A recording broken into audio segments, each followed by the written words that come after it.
사단법인 생터 성경사역원은 한국교회 초창기 때 쪽복음 괴짝을 메고 방방곡곡을 누볐던 권서인을 이 시대에 다시 세워가는 기관입니다. 14세기 영국의 존 위클리프에게 영어 성경을 배워 유럽 전역에 성경을 보급했던 롤라드를 다시 일으키는 기관입니다. 생터 성경사역원의 목표는 한국교회와 세계교회로 하여금 성경을 읽도록 돕는 것입니다.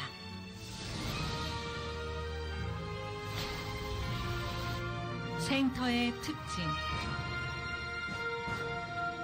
성경 첫 부분부터 신화처럼 느껴져서 읽기 어려운데 이런 부분을 과학, 철학, 사상, 역사, 정치 등 현대 개념을 통해 쉽게 접근하도록 도와줍니다. 빅뱅 이론, 진화론을 배운 성도들에게 선악과 노아 홍수 이런 내용들을 이해 없이 무조건 믿으라고 압박하지 않습니다. 그 부위가 오히려 진리의 생장점이 터지는 생터라는 것입니다. 창조부터 메소포타미아 문명 바벨론 제국 형성까지를 다룬 창세기 1장에서 11장은 제국주의 세계사, 힘의 논리, 킹십, 왕권, 군주론, 누가 왕이어야 하는가, 이상국가 등 인문 사회과학의 DNA를 장착시켜 줍니다. 그런 관점을 갖고 바벨론, 이집트, 페르시아, 헬라와 얽히면서 신약까지 흘러가다 보면 성경에 일맥상통하는 주제인 하나님의 나라가 신약의 그 어려운 단어 예수, 천자, 하나님의 아들과 같은 개념에 쉽게 도달할 수 있습니다. 어느덧 심호흡을 하며 성경이 읽어지네 이렇게 고백하게 된다는 거죠.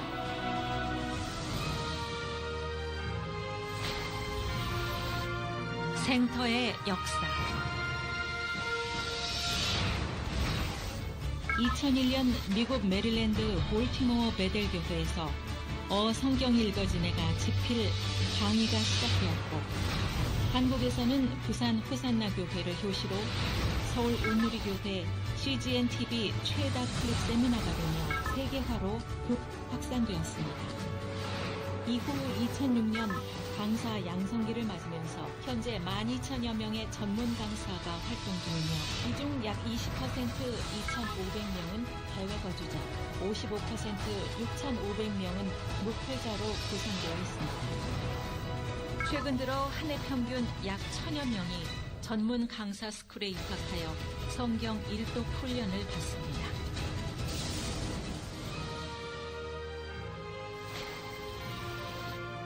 생터의 사역 조직.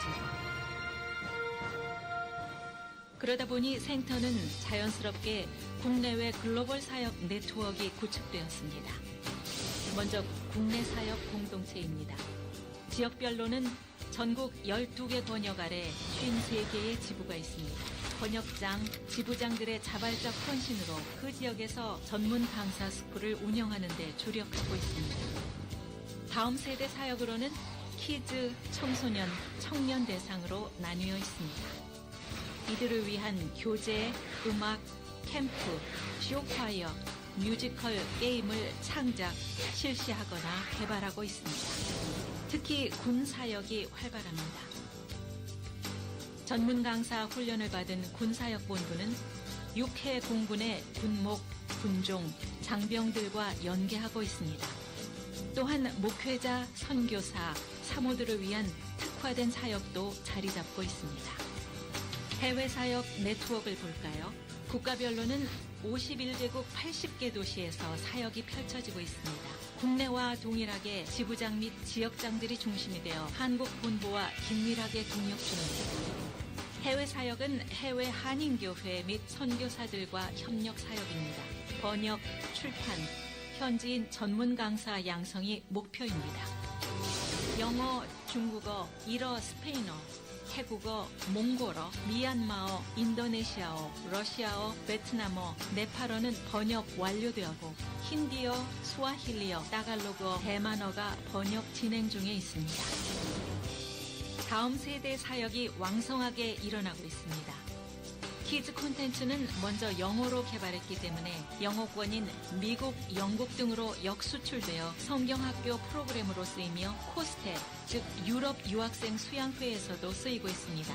또한 청소년을 위한 교재 개발과 말씀 훈련으로 자기 세대를 책임지는 사람들로 양육하고 있습니다. 다음 세대도 말씀이 일하십니다. 코로나로 인해 우리는 한 번도 경험하지 못한 세상을 지나왔습니다. 생터는 이 비대면이라는 위기를 디지털 대면이라는 창의적인 방법을 통해 하나님의 놀라우신 도우심을 경험했습니다. 이제는 대면 사역과 DM 사역을 이어서 하이브리드로 사역할 것입니다.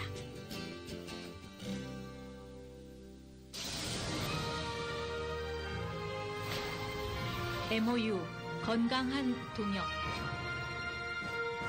성경 사역은 콘텐츠 사역이므로 선교기관과 동역이 필수입니다. 서울성경신학대학원 대학교, 주한대학원 대학교, 한국창조과학회, 한국대학생선교회, 기아대책기구, 커피 MBA, 복음주의 신약학회, 아시아연합신학대학교, 광신대학교와 MOU를 체결하고 동역 중입니다. 생터의 작은 소망. 다음 세대용으로 4분짜리 성경 동영상 500개쯤 제작하고 싶습니다. 성경을 게임으로 개발하고 싶습니다. 야외 성경 뮤지컬을 하고 싶습니다. 사단법인 생터 성경 사역원은 주님 오실 때까지 모든 그리스도인이 성경을 기반으로 하나님 나라 확장에 매진하도록 도울 것입니다. 말씀이 일하십니다.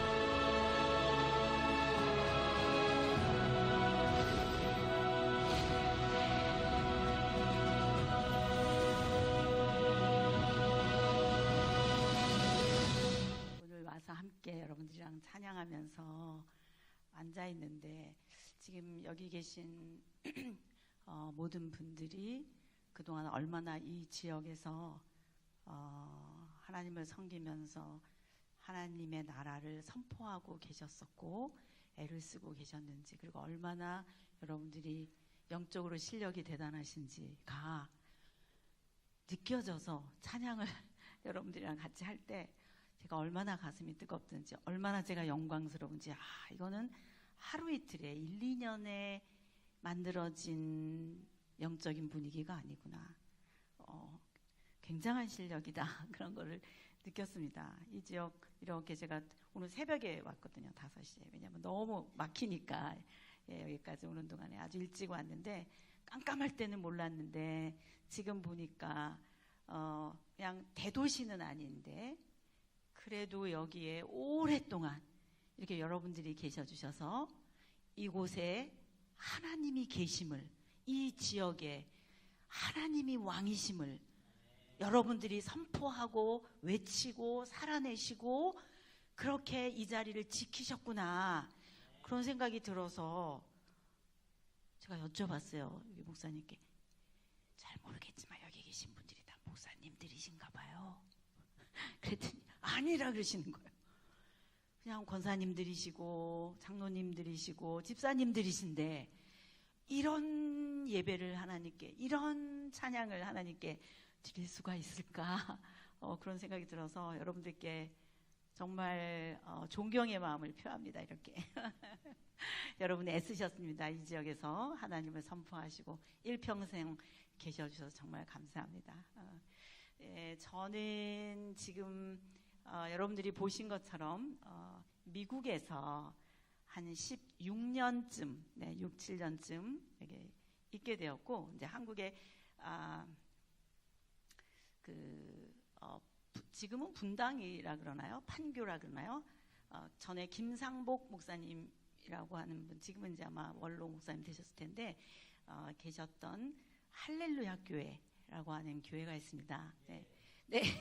그 교회에 저희 남편이 쭉 교육전도사부터 시작해서 김상복 목사님 모셔오기까지 이종윤 목사님이라는 분이 계셨었는데 여기 감리교시죠. 그래서 잘 모르실 텐데 하여튼 그래서 충현교회로 가시게 되는 그 찰나에 미국에 계신 김상복 목사님이라는 분이 이제 오시게 됐고 그 사이에 저희 남편 되시는 이승근 목사님이 임시 당회장을 하시게 됐습니다. 그래서 김상복 목사님을 모셔오게 됐고 이제 저희는 그런 상황에 목사님이 이제 김상복 목사님 정착하실 때 저희는 미국으로 이제 본래 공부를 하러 가려고 그래서 이제 가게 됐습니다. 그래서 이제 시카고의 트리니티라고 하는 학교에서 저희 남편이 교육학으로 공부를 마치시고 이제 다시 한국으로 오려고 할 때 그 김상복 목사님이 계셨던 볼티모어의 베델교회라고 하는 교회에서 아직도 담임 목사님을 못 모신 거예요. 김상복 목사님 떠난 다음에 시간이 그렇게 오래 갔는데도 그래서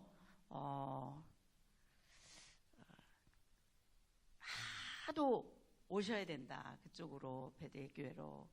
그래서 한국으로 와야 되는 상황을 다 뒤로 하고 못 가겠다 그런데도 하나님이 인도하셔서 그 볼티모어의 베델교회라고 하는 교회에 저희 남편이 담임 목사님으로 부임을 하신 거예요. 부임하자마자 성도들이 제일 중요한 게 성경을 읽을 수 있어야 되는 건데 교과서잖아요. 이게 학교 다니는 애가 교과서를 읽을 줄을 몰라. 그런 것처럼 우리가 예수님을 믿고 평생 신앙생활을 하는데도 목사님의 설교는 들을 줄 아는데 성경은 읽을 줄을 몰라. 물론 오른밤을 치면 왼밤을 돌려다라 이런 건 읽을 수 있죠.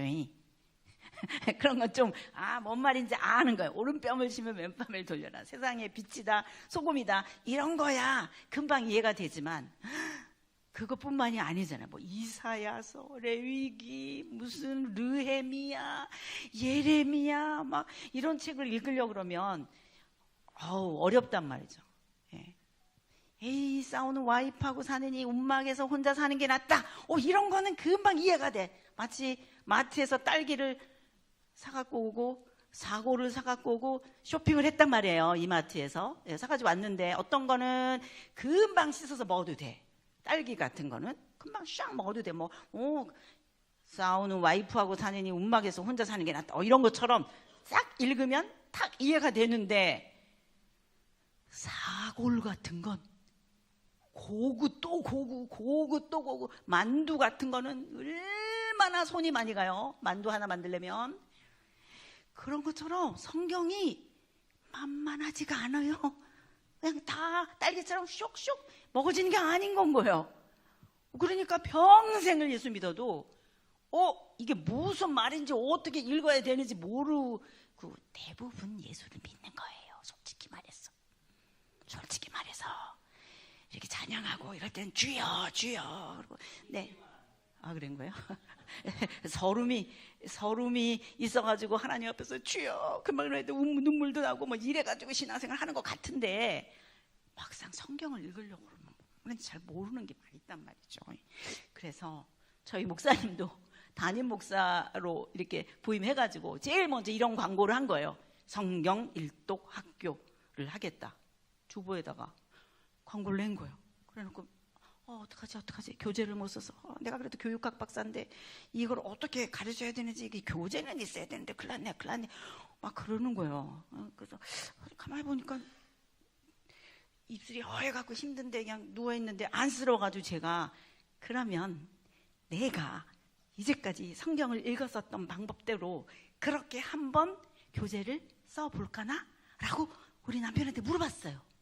그랬더니 그게 좀 도와주면 좋겠다고 그러시더라고. 왜냐하면 우리가 이제 청년부 때부터도 교회에서 연애할 때부터 수양회 가면 같이 이렇게 교재도 같이 만들어서 하고 이제 이런 게 있었거든요. 청년부를 섬기면서 그런 풍월이 있기 때문에 교재 만드는 거 그냥 같이 이번에 좀 할까나? 그래갖고 제가 좀 도와줄까나? 너무 안쓰러워가지고 막 열이 나고 그래요. 너무 바쁘고. 그래서 그렇게 제가 그럼 한번 써보겠다고 그랬죠. 그래서 쓰기 시작해갖고 이렇게 됐어요, 제가.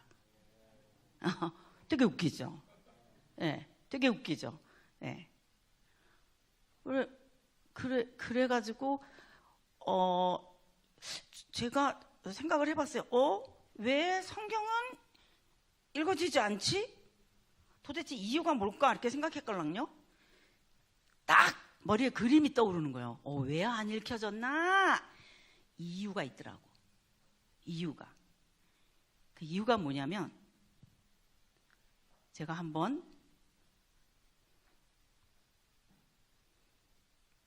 해볼 테니까 화면 들어오나요? 네, 감사합니다. 제가 시를 하나 읊을게요. 시를.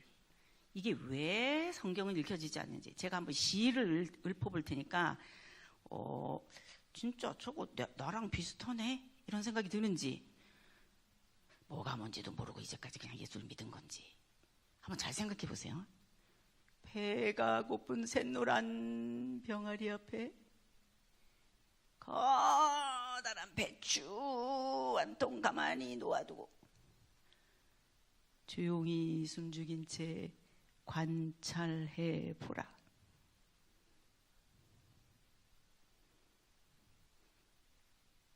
콕콕콕콕 콕콕콕콕 쪼고 또 쪼고 진자리를 치듯이 입에 물고 늘어보지만 알맹이는 좀처럼 삼켜지지 않는다.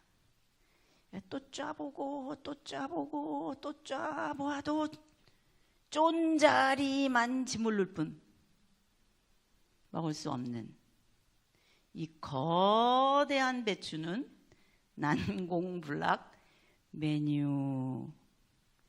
이게 꼭 성경 한 통 같더라고요. 얘는 나갔고 새해만 되면 성경 한번 읽어보겠다고 도전을 하는데, 예, 열심을 내서 하려고 그러는데 어디부터 쪼냐? 창세기 1장 1절 맞죠? 결심하고 이제 새해 되면 성경을 읽을, 또 짜보고 또 짜보고 또 쪼봐도 쫀자리만 짓물을 뿐 먹을 수 없어. 이 거대한 배추는 난공불락. 먹으라고 준 건데도 먹지 못하고 맛있는 줄 아는데도 먹을 수 없고 서 있자니 안타깝고 떠나자니 아쉽고. 이거 성경을 읽어야 돼, 말아야 돼. 커다란 배추 앞을 떠나지 못한 채 얘는 이렇게 슬퍼하고 날개를 젓고 지친 듯이 조용히 날개를 젓고 쪼르륵 쪼르륵 뱃속에서는 먹지를 못해갖고 이렇게 슬퍼하고 있는 이 모습. 성도들은 분명히 읽고 싶다, 성경을. 맞죠? 그렇지만 다만 읽어지지 않을 뿐이다. 왜? 여기 때문에 그런 거예요. 제 생각에. 여기가 어딘데? 맨날 새해만 되면은 쪼고 또 쪼는 그 쫀자리. 창세기 앞에. 그 창세기 앞에서부터 이해가 안 되는 거예요. 왜? 신화 같아서. 우리 어머님들은 믿음이 너무 좋아서 난 그냥 꽝꽝 믿어줘. 뭐가 이렇게 안 믿어진다 그래. 그럴 수 있는데 이 젊은 것들은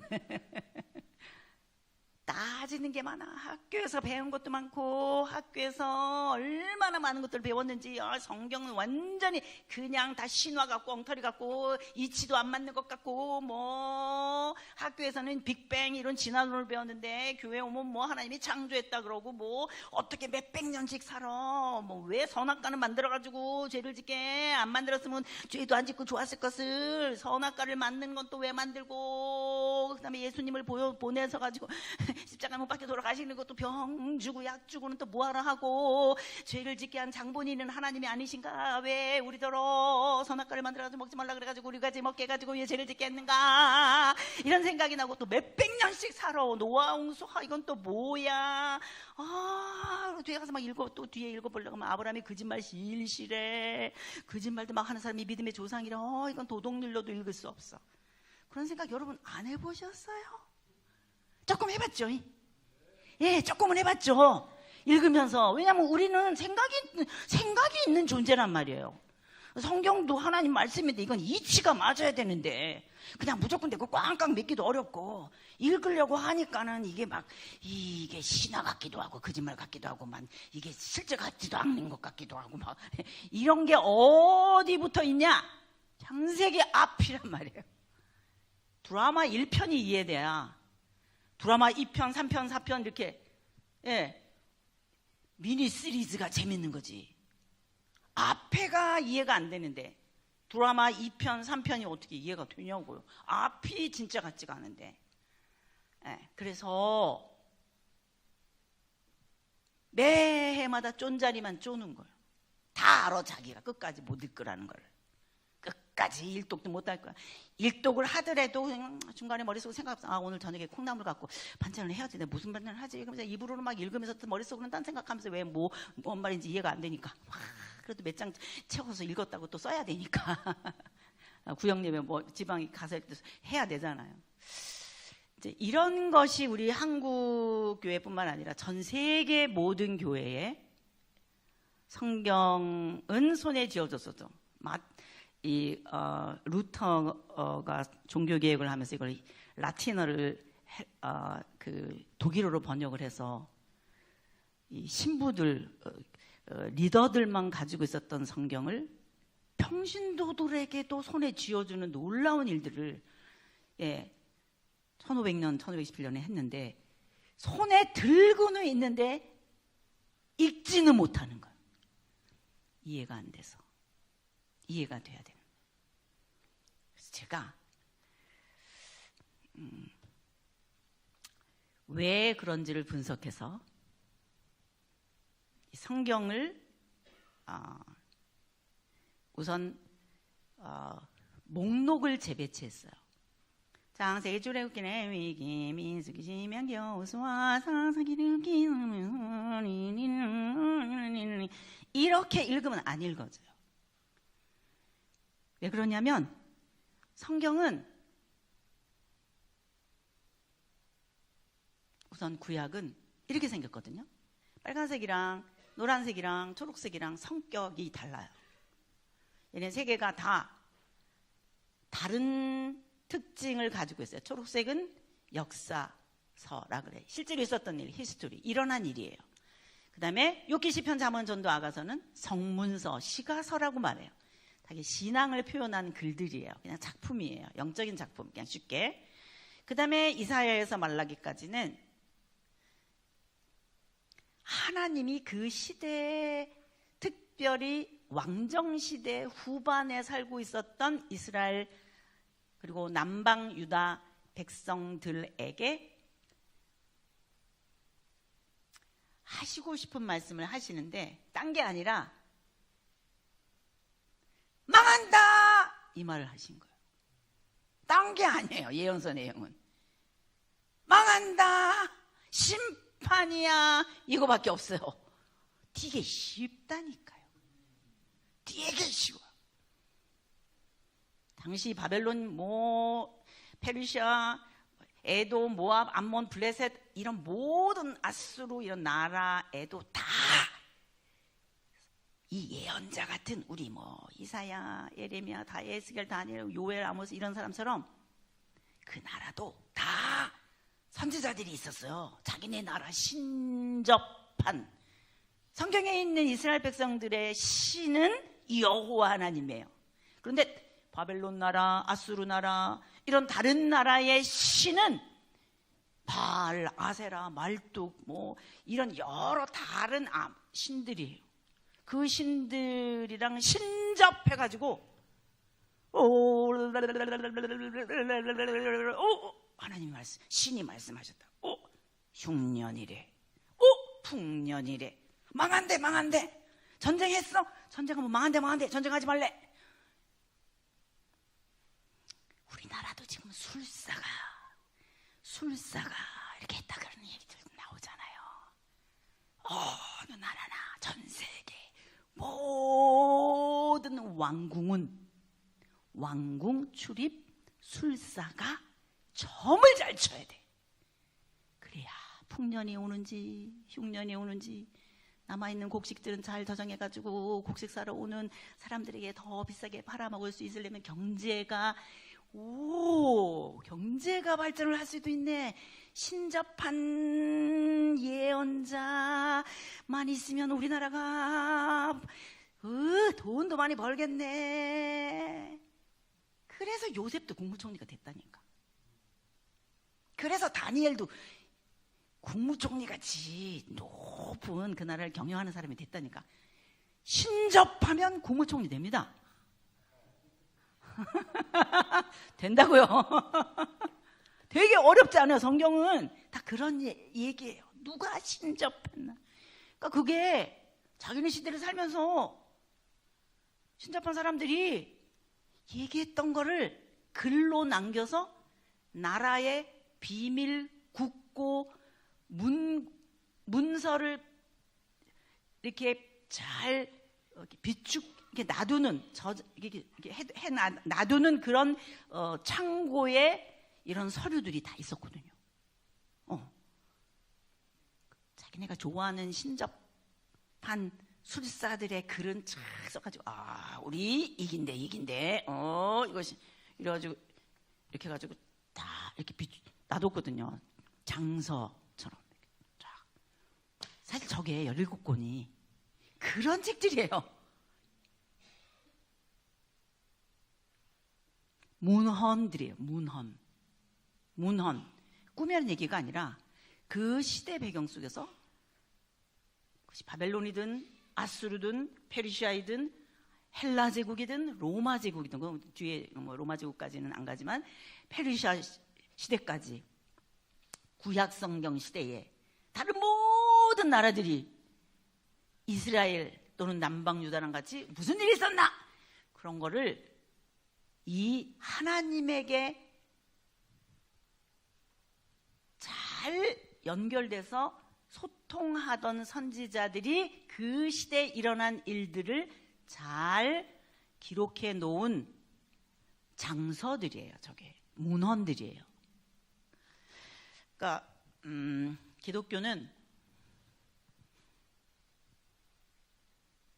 히스토리, 실제로 일어난 일, 역사, 그거를 영어로는 팩트라고 말을 하죠. 팩트, historical fact, 역사 속에서 실제로 일어난 일, 우리로 치면 4.19, 5.16 이런 내용, 전 세계에서 911 뭐라 그러죠? 그 9.11, 9.11 쌍둥이 빌딩 무너진 거 이게 다 역사거든요.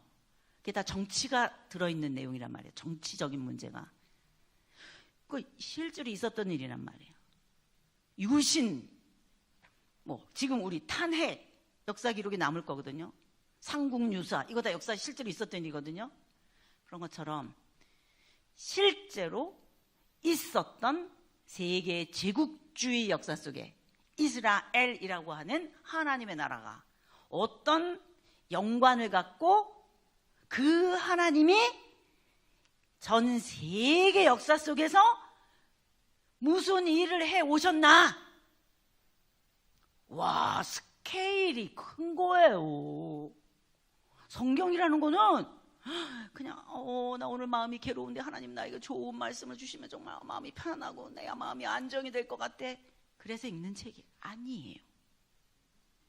물론 큐티 할 수 있죠. 나에게 위로가 되는 말씀 큐티 할 수 있어요. 그러나 성경을 이해한다, 성경을 읽을 수 있다 라고 하는 거는 큐티 수준이 아니에요. 큐티 수준이, 큐티 본문 하나 가지고 오늘 나에게 주시는 말씀 위로가 되네. 본문 하나 가지고 내가 회개해야 될 거는 이런 내용이네. 이런 정도의 책이 아닌 거예요. 성경을 다 읽는다 라고 했을 때는 이렇게 창세기 앞에서부터 이게 진짜 사실이야? 맨 앞부터 거짓말이면 어떡해? 이걸 내가 어떻게 해석할 수 있어? 이게 정말 이해가 되는 거야? 자기가 자기를 설득할 수 있어야 돼요. 성경을 읽으면서 내가 나한테 이해가 돼야 된다고. 이해가 안 되는데도 그냥 막 읽어. 머리는 딴 생각하면서. 그럼 안 읽어지는 거야. 저는 이렇게 생각해요. 우리가 라이센스 운전면허 하나 얻는 것도 우리 영상 이거 지금 촬영해 주시는 우리 권사님이신가? 집사님이신가? 지금 이거 하려면 어느 정도 우리랑은 달리 공부를 했겠냐고. 어떤 전문 분야가 있는 거예요. 성경을 처음부터 끝까지 읽으려고 해도 하물며 전 세계의 종교와 사상과 철학을 상대화시키고 우주 만물을 창조하신 하나님만 참 하나님이다 라고 하는 거를 가지고 경쟁력 있게 유일하신 하나님을 선포하기 위해서는 어느 정도로 사실은 전문적으로 우리가 공부도 하고 해야지 되는지 몰라요. 사실 그렇다고 그냥 글자만 안다고 읽을 수 있는 책이 아닌 거거든요. 우리나라가 이렇게 경제도 부흥하고 한류 열풍이 들고 우리나라 전 세계에서 지금은 거의 한 10위권에 해당하는 정도의 그런 발전된 나라가 돼가고 있는데, 기독교도 역시 마찬가지인데 전 세계 PhD 받으러 목사님들이 그렇게 많이 나가서 공부하고 있는 이런 차제에 한국 교회 성도들은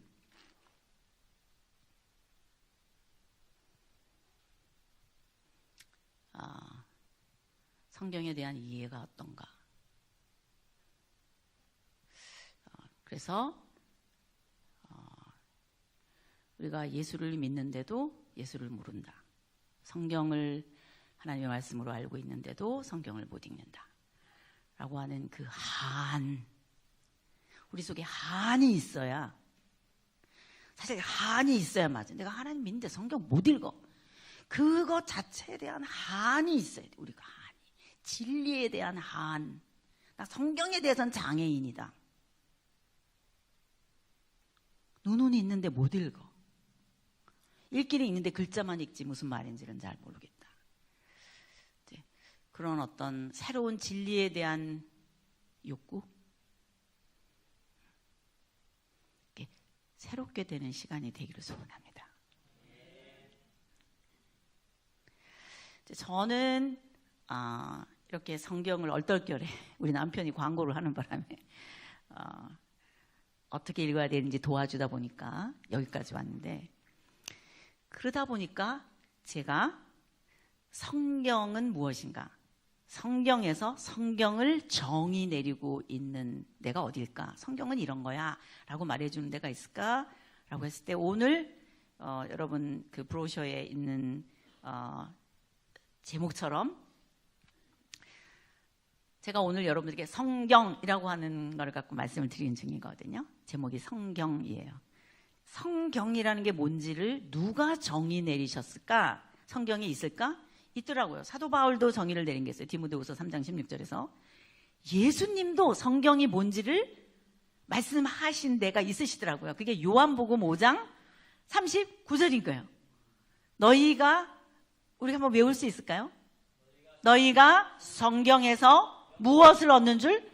영생을 얻는 줄 생각하고 성경을 상고하거니와 연구하거니와 이 성경이 곧, 와, 목사님 한 분만 하시는 것 같아요. 내게 대하여 증거한 것이다. 그 내게가 누구예요? 예수님이신 거예요. 그걸 언제 말씀하셨냐? 자, 이제 저는 성경은 역사야, 팩트, 어떤 상황에서 이게 나온 말씀이야. 상황을 모르면 그 말이 왜 나온지를 알 수가 없어요. 그래서 오늘 그 정의, 성경이 무슨 책이냐라고 했을 때 예수님이 말씀하신 이 성경의 정의부터 제가 여러분에게 그냥 재밌게 어렵지 않게 얘기하려고 해요. 제가 지금 얘기하고 있는 게 조금 어려운가요? 어려운가요? 그래도 안 어렵죠? 네. 이제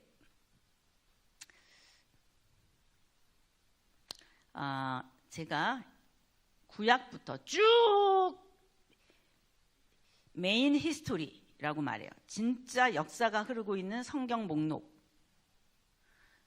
말할 수 있는데, 그거를 따라서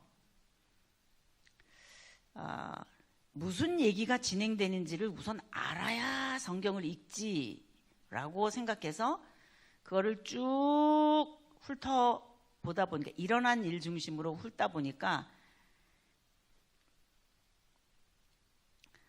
아까 초록색, 노란색, 빨간색 이렇게 되어 있었던 장세기 출애굽기의 민수기 신명이요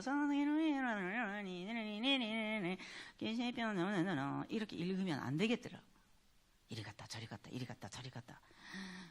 그래서 저는 이렇게 생각이 들었어요. 진짜 역사가 흐르는, 무슨 스토리가 흐르고 있는 자초지종을 이해하고 그런 상황에서 나온 작품들, 그것이 시편이든 그것이 잠언이든 그것이 욥기이든 그것이 이사야서이든 그 상황 속에서, 역사 속에서 끼워서 읽어야 이해하고 읽을 수 있다라고 해가지고 이렇게 진짜 흐르는 스토리를 이렇게, 지금은 잘 모르실 거예요. 초록색, 노란색, 빨간색 있었잖아요. 네. 이렇게, 자, 지금 이거 여러분이 아무것도 모르실 거예요. 성경 목록을 재배치했어요. 드라마 1편, 2편, 3편, 4편, 5편, 6편 순서대로 놔야지. 1편 봤다가 5편 봤다가 7편 봤다가 3편 봤다 그러면 이해가 안 되잖아요. 그래서 드라마처럼 쪼르륵 해놓은 게 이거예요. 이게 구약 성경을 이해할 수 있도록 만들어 놓은 표거든요. 이걸 다 할 수가 없고요. 그것처럼 신약에 오니까 이거는 구약이었어. 그래서 이런 스토리가 흘러서 제가 지금 여러분에게는 말씀을 드릴 수가 없어요. 시간이 없어서. 예. 그런데 이 스토리가 나중에 신약으로 오면 이제는 주인공이 누구냐? 주인공이 예수님인 거예요. 쭉 흘러내려오던 이야기가 이제는 예수님 시대가 된 거예요. 그래서 예수님 시대에 대한 정보는 어디에 써 있지? 구약 같으면은 뭐 창세기, 출애굽기, 레위기, 뭐 이사야 뭐 이런 것들이 있어가지고 그렇다 치더라도 신약은 뭐지? 그랬더니 예수님의 생애는 마태복음, 마가복음, 누가복음, 요한복음인 거예요. 예수님에 대한 얘기가. 그래서 그거 각각 다른데 이거를 어떻게 한 개의 스토리로 만들지를 고민했어요. 그래서 제가 이런 도표를 만들었어요. 여러분 잘 모를 거예요. 처음 보시는 걸 텐데, 제가 예수님의 생일을 보니까 공생애가 3년인데 왜 공생애가 3년인 걸 알았지? 그랬더니 6월절 때문이더라고요. 6월절이 몇 번 지나야 되나? 4번을 지나야 되더라고요. 그래야 6월절 1, 6월절 2, 6월절 3, 6월절 4 이렇게 해야 공생애 3년이 되는 거예요. 만약에 6월절이 3번이면 공생애 2년밖에 안 돼. 너무 짧아. 그래서 공생애 3년을 무슨 일이 있었는지 마태, 마가, 누가, 요한복음까지 모든 정보를 통합해서 예수님의 스토리를 영화처럼 한번 해봤어요. 현장에 있어 보고 싶어가지고. 예수님이랑 같이 있는 사람이 제자거든요. 그 상황 속에서 같이 걸어다녀 본 사람이 증인이 될 수 있거든요. 화면 좀 보실게요. 자, 우리가 요한복음 5장 39절이 어떤 상황에서 나온 내용인가, 성경은 어떤 책인가가 왜 나오게 됐는지를 제가 말씀드리려고 해요. 예수님의 정의거든요. 여러분 이게 조금 어려울까? 잘 모르겠어요. 하여튼 봐요. 예수님이 30세 될 때까지 나사렛에 사셨어요. 그건 아시죠? 네, 이집트로 이민 가셨다가 어렸을 때 다시 올라오셔서 애굽으로 피신 가셨다가 나사렛으로 귀향해가지고 12살 될 때까지 나사렛에 사셨어요. 이거 어렵지 않으시죠? 네. 그리고 30세가 되셨을 때에 드디어 말씀을 가르치기 시작하신 거예요. 그래갖고 어디로 가셨냐? 세례 요한이라고 하는 센세이션을 일으키고 있는 요단강 동편의 야인, 예루살렘 성전의 솔로몬 행각에서 좋은 강의실에서 가르치고 있는 바리새인들 또는 사두개파 사람들, 이런 사람들의 강의팔이 날려 안 가. 사람들이 어딜 가냐?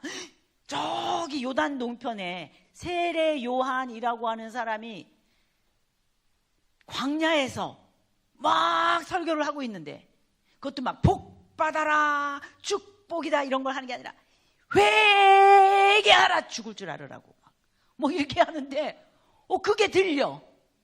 그게 막 매력적이야. 얼마나 그 안에 내용이 풍성한지.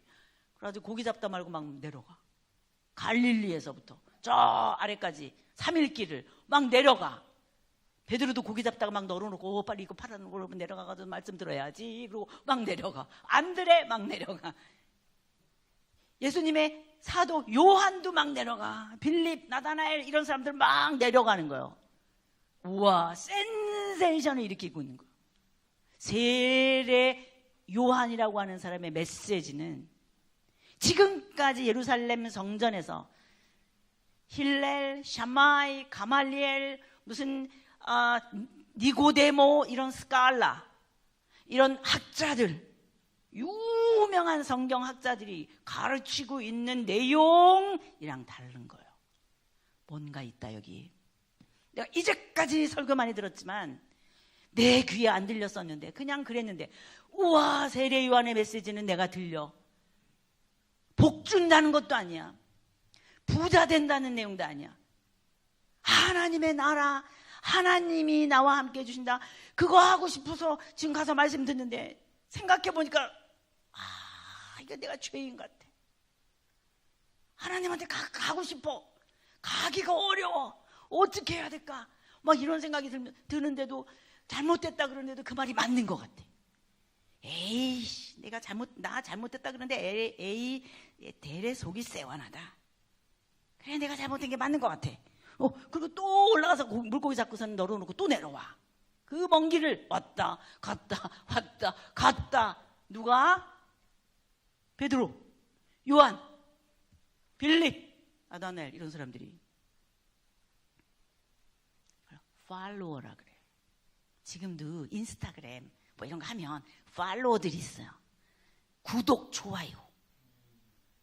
여러분, 구독, 좋아요 하라 그러잖아. 그게 뭐예요? 나 따라와.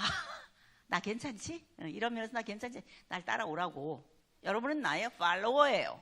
똑같아요. 그 당시도 세례 요한의 팔로워들이 이제까지 솔로몬 행각에서 가르치던 선생님과 달리 얼마나 광야에서 좋은 시설도 아닌데 거기서 막 외치는데 가슴을 찢는 것 같은 거예요. 가슴이 애통이 막 나오는 거예요. 마음이 가난해지기 시작하는 거예요. Broken heart. 내가 없어지는 것 같아. 하나님 앞에서 내가 아무것도 아닌 것 같아. 마음이 가난해져.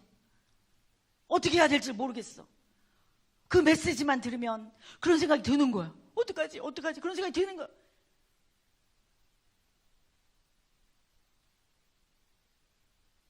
하나님이 그리운 사람들이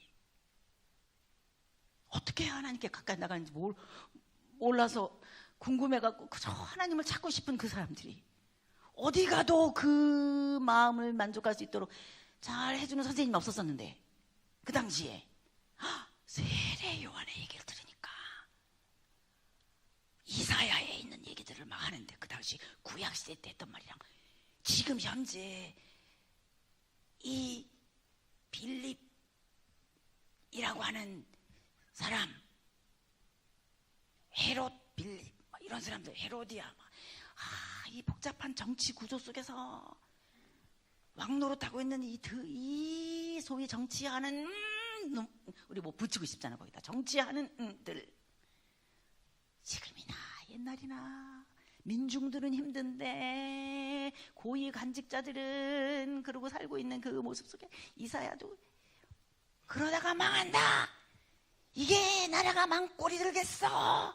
정치하는 놈들 뭐야. 그러고 나서서 얘기했던 그 이사야 내용을 그대로 가져와가지고 유대 광야에서 SM 공동체와 같은 수도원 운동을 하는 강야에 들어가서 이도저도 싫다 정말 이 세상 더러워 나 정말 산속에서 혼자 살아서 성경이나 연구해야지 막 이러고 있었던 그런 사람들 성경을 다시 연구하고 막 이러는 사람들이랑 같이 조금 세례요한도 그쪽에 가가지고 연구를 많이 한 것 같이 보여져. 석청을 보면서 메뚜기와 석청 야인으로 살아가면서 거기서 깊은 기도 속에 빠져서 종교를 정치와 믹스해가지고 배나 불리고 있는 그런 현장에 있는 사람과는 달리 광야에서 외롭게 하나님과 사투하며 그 당시에 있었던 이사야서의 내용, 그 당시에 있었던 구약시대 때 그 하나님의 나라였던 이스라엘이 오늘 우리랑 뭐 다를 게 없구만. 가슴이 아파가지고 그 내용을 읽으면서 심취해서 하나님께 기도하고 하던 사람, 그러면 우리나라는 어떻게 해야 되냐? 그러면 하나님, 여기가 하나님의 나라 맞습니까? 이사야도 그렇게 외치더니 세례요한이 그런가? 하나님, 우리가 누구를 기다려야 돼요? 하나님, 우리는 어떻게 해야 돼요? 여기 하나님의 나라 맞습니까? 구약부터 창조부터 전 세계에 많은 나라가 있었어도 우주 만물을 창조하신 하나님이야말로 유일하신 하나님으로서 경쟁력이 있는 건데, 하나님, 지금 우리나라는 로마 제국 아래에서 이렇게 말발굽 아래에 있습니다. 옛날 바벨론의 포로로 잡혀가더니 그때부터 시작해가지고 바벨론, 그 이후에 페르시아를 또 지나고 바사 제국이 지나고 그 다음에 헬라 제국이 지나고 지금 로마 제국이 됐어도 우리는 말발굽 아래에 있습니다. 하나님 창조주 하나님 맞아요? 하나님 진짜 통치하고 계신 거 맞아요? 하나님 진짜 하나님이 우리 이스라엘 나라의 유일하신 창조주 하나님이신 전 세계의 하나님, 전 세계의 하나님, 우주 만물을 지으신 하나님, 그런데 우리 민족에게 찾아오셔서 그 창조주 하나님에 대한 비밀을 너로 인하여 모든 민족이 알을 수 있도록 창조주 하나님을 아는 복, 그 복을 전하는 민족이 되라고 우리에게 미션, 사명을 주셨는데, 우리는 진리 공동체인데, 우리는 천기를 알고 있는 사람들인데, 우리는 하나님의 백성인데, 몰몬교처럼 땅 파가지고 그냥 나온 성경이 아닌데,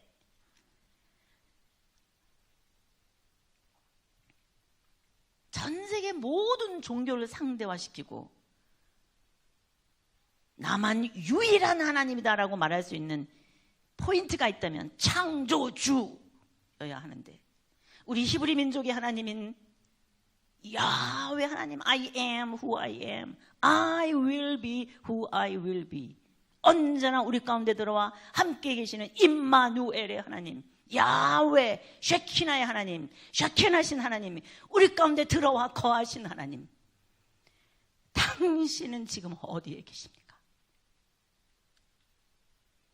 벌어먹기 살기 위해서 제사장 가문에 붙어서 먹고 살고 있는 바리새인과 서기관들과 달리, 성전 제수용품으로 CEO가 되고 있는 안나스와 가야바와 달리, 야인으로 메뚜기와 석청을 먹으면서 제사장 가문이지만 그곳에서 홀로 외로이 하나님을 대면해서 Who are you?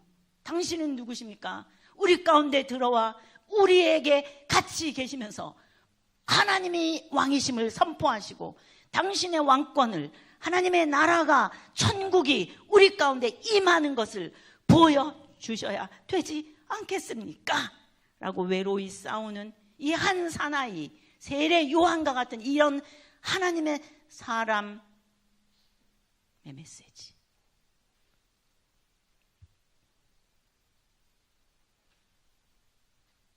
세례 요한은 그러는 거예요. 내 메시지 특별한 거 없어. 옛날 이사야가 하던 말이나 요엘이 하던 말이나 모든 선지자들이 하는 말이 엘리야가 특히 하는 말이나 똑같아. 바알과 아세라 가면 우리는 신정국가인데 하나님이 왕이신다는데 바알과 아세라를 데려다 우리나라의 국교로 삼어? 제사장들 850명이나 되는 사람들 외국에서 수입해다가 바알과 아세라 섬겨? 이거 우리나라가 그런 나라 아니지. 그럼 모든 세상 사람들이 하나님 모르고 창조주 안에 모르고 살고 있는 전 세계 사람들에게 너로 인하여 모든 민족이 복을 받게 하는 것이 우리나라의 방향이야. 우리나라의 미션이야. 우리나라는 앞으로 그렇게 가기를 원해. 그래서 시작된 이스라엘 아니가? 그런 게 이스라엘인데 지금 와가지고 보니까 바알과 아세라가 우리나라의 국고가 돼 있어. 그러니까 엘리야도 이거 망한다 이러면 망하는 거야. 심판이야. 엘리야도 그랬거든요. 모든 기술 선지자들이 엘리야처럼 왕궁을 출입하면서 한 말이 그건 거예요. 우리는 하나님의 백성이다. 우리는 진리 보유 공동체야. 우주 만물을 창조하신 하나님의 비밀을 알고 있는 아담, 셋, 게노스, 에노스, 게남, 말랄렐, 노아, 셈, 데라, 아브라함, 이삭, 야곱, 이스라엘. 우리 이스라엘. 우리나라가 그런 나라 아니냐 이거죠. 창조부터 아브라함이라고 하는 이스라엘이라고 하는 하나의 지방신처럼 하나의 국가의 신이 아니라 창세기 12장의 지붕을 뚫고 올라가서 아담에게까지 맞닿기를 원하는 역사가 에스라의 관점처럼 역대상하를 기록한 에스라의 관점처럼 에스라가 자기 포로 잡혀갔다 돌아온 사람들의 공동체의 존재의가 솔로몬에서 시작하는 왕사가 아니라 아담이라고 하는 모든 인류의 첫 왕이었던 첫 사람이었던 아담에게까지 뚫고 올라가는 역사관을 가지고 있었던 에스라처럼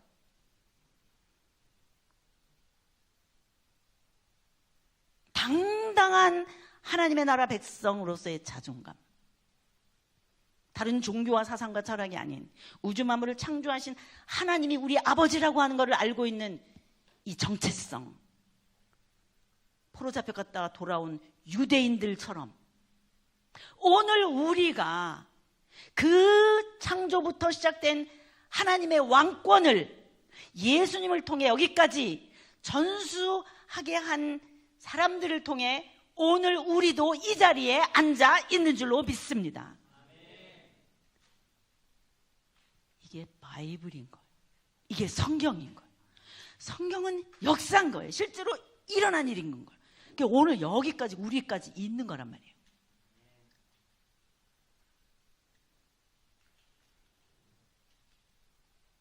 당시에 세례 요한이 야인으로 있으면서 아까 제가 말씀드린 대로 자기의 권리를 다 포기하고 잘 먹고 살 수 있어요. 제사장으로 있으면서. 그거 안 했어요. 광야로 나가 진지하게 죽기를 각오하고 엘리야가 하나님을 대면한 것처럼 세례 요한이 하나님을 대면해서 하나님으로부터 우리나라 하나님의 나라 맞습니까? 하나님 어떻게 하실 겁니까? 하나님 우리나라 어떻게 될 겁니까? 그때 하나님이 세례 요한에게 앞으로 너는 메시아가 올 것을 예비하는 역할이 너의 사명이야. 어느 땐가 깊은 기도 속에서 깨닫게 해주신 그 말씀을 갖고 혼자 공부하던, 혼자 고뇌하던, 혼자 하나님 앞에 대면하던 그 시간들을 뒤로하고 사역을 하기 시작하면서 요단 동편에서 마치 구약의 이사야가 외친 것처럼 하나님에게로 돌아가자. 아니면 심판이야. 똑같이 구약의 선지자처럼, 똑같이 이사야처럼 지금 그 역할을 하고 있는 부위부터가 신약의 시작이다 이 말이에요. 구약과 신약은 떨어져 있는 게 아니에요. 붙어 있는 거예요. 구약의 끝이 뭔데? 손을 한번 입에 이렇게 갖다 대 보실래요? 이렇게 입에. 구약의 끝이 뭐냐? 나라는 망했어요. 제국들이 조공받고 있어요. 바벨론, 페르시아, 헬라 뭐 이러면서 유대를 지금 관할하고 있어요. 왜 그렇게 됐나? 당신의 하나님 나라의 백성으로서의 사명을 감당하지 진리 공동체의 사명을 못 감당해서 그럴 때마다 선지자들이 나타나서 이렇게 말한 거예요. 자, 제가 하나 둘 셋 그러면 여러분들이 선지서를 한꺼번에 말하는 거예요. 그게 뭐냐? 망한다 이렇게 알았죠? 자, 하나 둘 셋 망한다. 그걸 지금 세례 요한이 하고 있는 거예요. 세례 요한의 팔로워들은 심판의 메시지를 들었어요. 예언서를 들은 거예요. 구약의 예언서들을. 왜? 지금도 이 땅이 그러니까 똑같아요. 다르지가 않아요. 제가 지금 여러분들에게 아주 우리나라에서 유명한 연예인들이 와가지고 막 재미있게 간증하는 그런 얘기를 한 게 아니에요.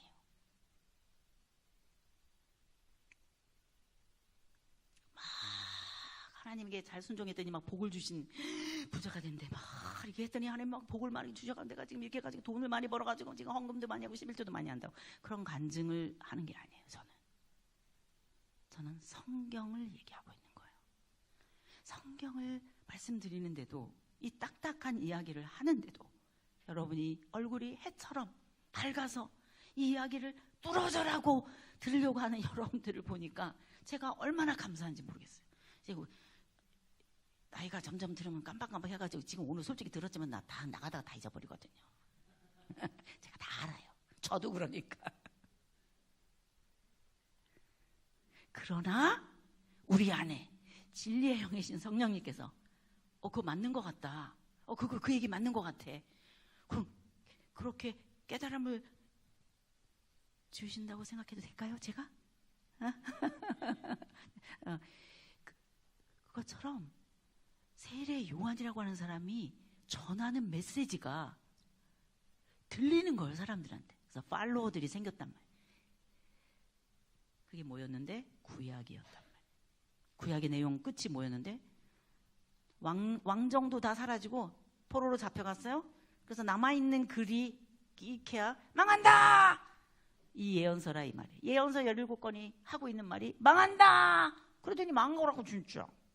바벨론이 망하고 바벨론 또 다시 페르시아가 정복하고 페르시아를 다시 헬라가 정복하고 헬라가 다시 로마가 정복해가지고 지금 한 400년쯤 지나고 나니까 지금은 로만 엠파이어 로마 제국이 이 유대를 정복하고 있는 빌라도가 시저 줄리어스 시저 가이사 이런 황제들이 옥타비아누스 이런 사람들이 지금 황제로 종주국으로 유대라고 하는 쬐끄만 나라를 새우 같은 나라를 점령하고 있는 이때에 우리는 신약의 스토리를 시작하고 있는 중이거든요. 그래서 저기 화면에 보시면 예수님의 생애가 어디서부터 출발하냐. 제가 지금 말씀드린 대로 쭉 창조부터 흘러내려온 이 스토리 속에서 마지막 구약이 맞춰지게 될 때 선지자들이 망한다 그러더니 진짜 망하게 돼가지고 지금 로마 밑에 이르고 있는 상황에 세례 요한이 이렇게 활동하고 있는 중이란 말이에요. 세례 요한도 똑같은 얘기 하는 거예요. 망한다! 자, 우리 세례 요한의 메시지도 똑같이 한번 해볼까요? 시작! 망한다! 자, 멸망이다! 시작! 멸망이다! 그 다음에 심판이다! 시작! 심판이다! 이게 모든 예언서 내용인데 지금 똑같은 거예요. 성경이 얼마나 정통성이 있는지, 성경이 얼마나 신학적인지.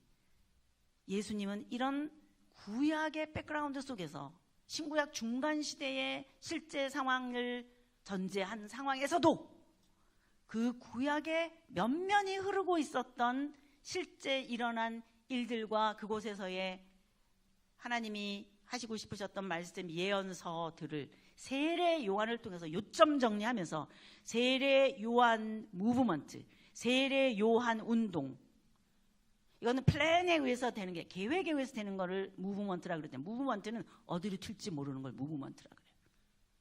무브먼트. 빌리 그레함 무브먼트 이런 것도 마찬가지인 거예요. 무브먼트라고 하는 말을 쓸 때는 계획해서 된 일이 아니에요. 하나님이 어디로 튀게 할지 모르는 이런 일들이 세례 요한을 통해서 막 나타내는데, 정말 의식 있는 야인들이, 의식 있는 당시에 하나님을 기다리고 있는 성경의 신학적 언어로 표현하면 의인들이 세례 요한의 메시지가 들리기 시작했고, 그 메시지는 그래 맞아, 하나님 앞에서 우리는 죄인이야, 하나님께로는 돌아가고 싶은데 하나님 지금 어디 계신 겁니까? 하나님 소통하고 싶습니다. 하나님 나는 어떻게 해야 됩니까? 그러면서 그 메시지를 계속 듣고 싶어서 일상의 삶을 살면서도 범부여서 하루에 담은 뭐 5만 원이든 10만 원이든 얼마 안 되는 돈을 벌면서도 머리는, 생각은, 가슴은, 영혼은 하나님의 말씀에 붙어서 그 말씀을 듣고 싶어서, 오늘 여러분들이 오신 것처럼 당시 세례 요한 운동의 주인공들도 그렇게 요단 동편으로 세례 요한의 메시지 앞으로 사람들이 간 거거든요. 예수님도 30년의 생활을 사생애로 사시다가 어느 날 짐을 챙겨가지고 40일, 적어도 50일 정도의 장거리 여행을 계획하고, 왜? 40일 금식기도 하셔야 되거든요. 그러니까 여행 가방을 우리식으로 말하면 약 50일 정도에 해당하는 시간을 유대 지역에서 지내야 되겠다라고 생각하시고, 저기 노란색이 유대를 표시하고 있는 컬러예요. 그리고 아래쪽에 있거든요. 지도가, 유대 지역이 우리로 말하면 경상북도, 경상남도, 전라도처럼 도가 3개의 도가 있었어요. 아래에 유대도, 그 위가 사마리아 도, 그 위가 갈릴리 도예요. 큰 지방을 말할 때 쓰는 용어예요. 갈릴리 도, 아래는 유대도. 그래서 저 노란색은 예루살렘을 중심으로 한 유대도가 있는 지역이다, 유대 광야가 있는 지역이다, 이렇게 생각하고 저 노란색을 보시는데, 여기 세례를 받으시고 시험을 받으시고 5명의 제자를 만났다, 이렇게 제가 써놨어요.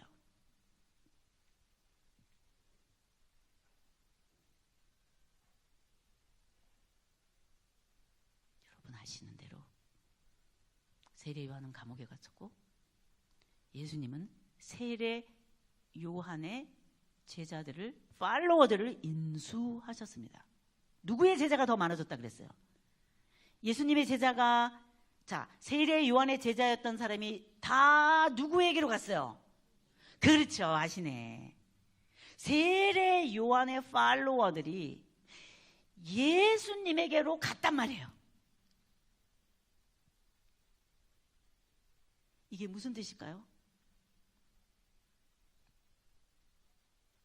세례 요한은 망한다, 심판이야, 아까 지금까지 말씀드린 그 구약의 예언자적 역할을 하는 거예요. 엘리야를 다시 보내리라, 말라기에 있는 것처럼 그 메시지를 전한 거예요. 선지자처럼 한 거예요. 구약의 선지자랑 똑같은 역할을 한 거예요. 구약이 이어진 거예요.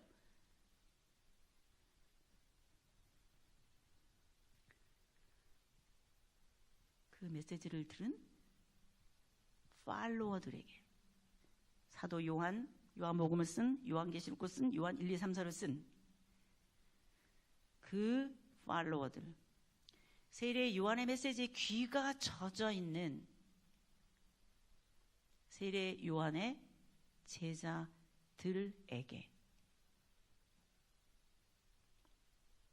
하나님이 세상을 이처럼 사랑하사 Son of God,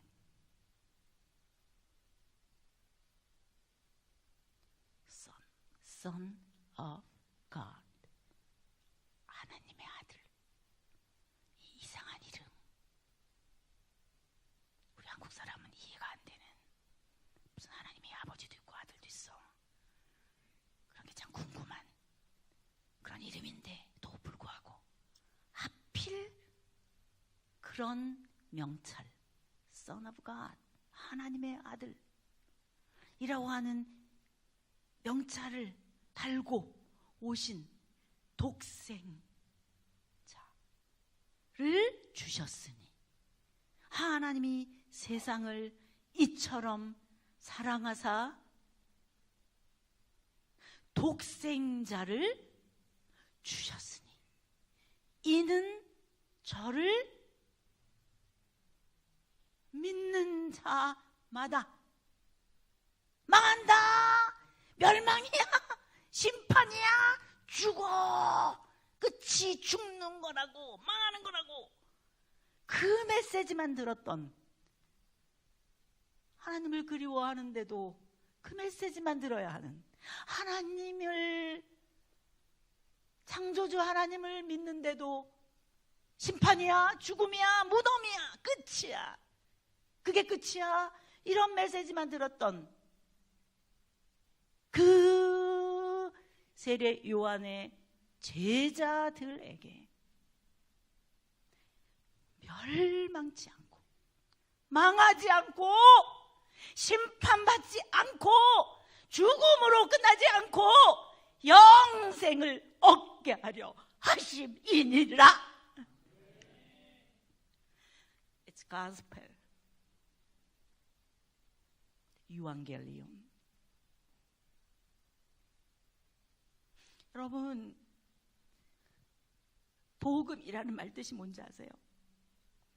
복음은 왕이 없어서, 왕자를 못 낳아가지고 왕이 이어가지를 못해, 계승을 못해, 나라가.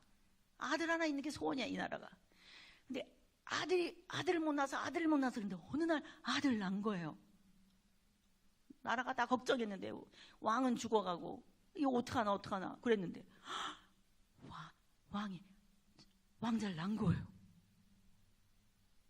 이걸 proclaim이라 그래요. 선포. teaching도 아니에요. healing도 아니에요. It's a proclaim. 이게 뭔지 아세요? 나팔을 부는 거예요. 뿌! 난리가 났다. 무슨 난리? 아들이 나왔어. 여러분, 오늘 이 시대에 암이 정복됐다. 진짜 누구나 다 암 걸린 사람 다 나. 암 걸린 사람 다 나. 그런 약이 개발되고 그것만 먹으면 어떤 암도 다 낫는다. 이런 걸 복음이라 그러는 거예요. 전 세계가 다 알아야 돼. 그걸 해야 돼. 암 안 걸려. 안 죽어. 그거 말할 때 이불 속에서 조그맣게 말해야 돼요. 온 세상이 다 듣도록 암이 다 나을 수 있다. 이렇게 크게 말해야 돼요. 2번이죠? 그런 걸 보고 복음이라 그래요.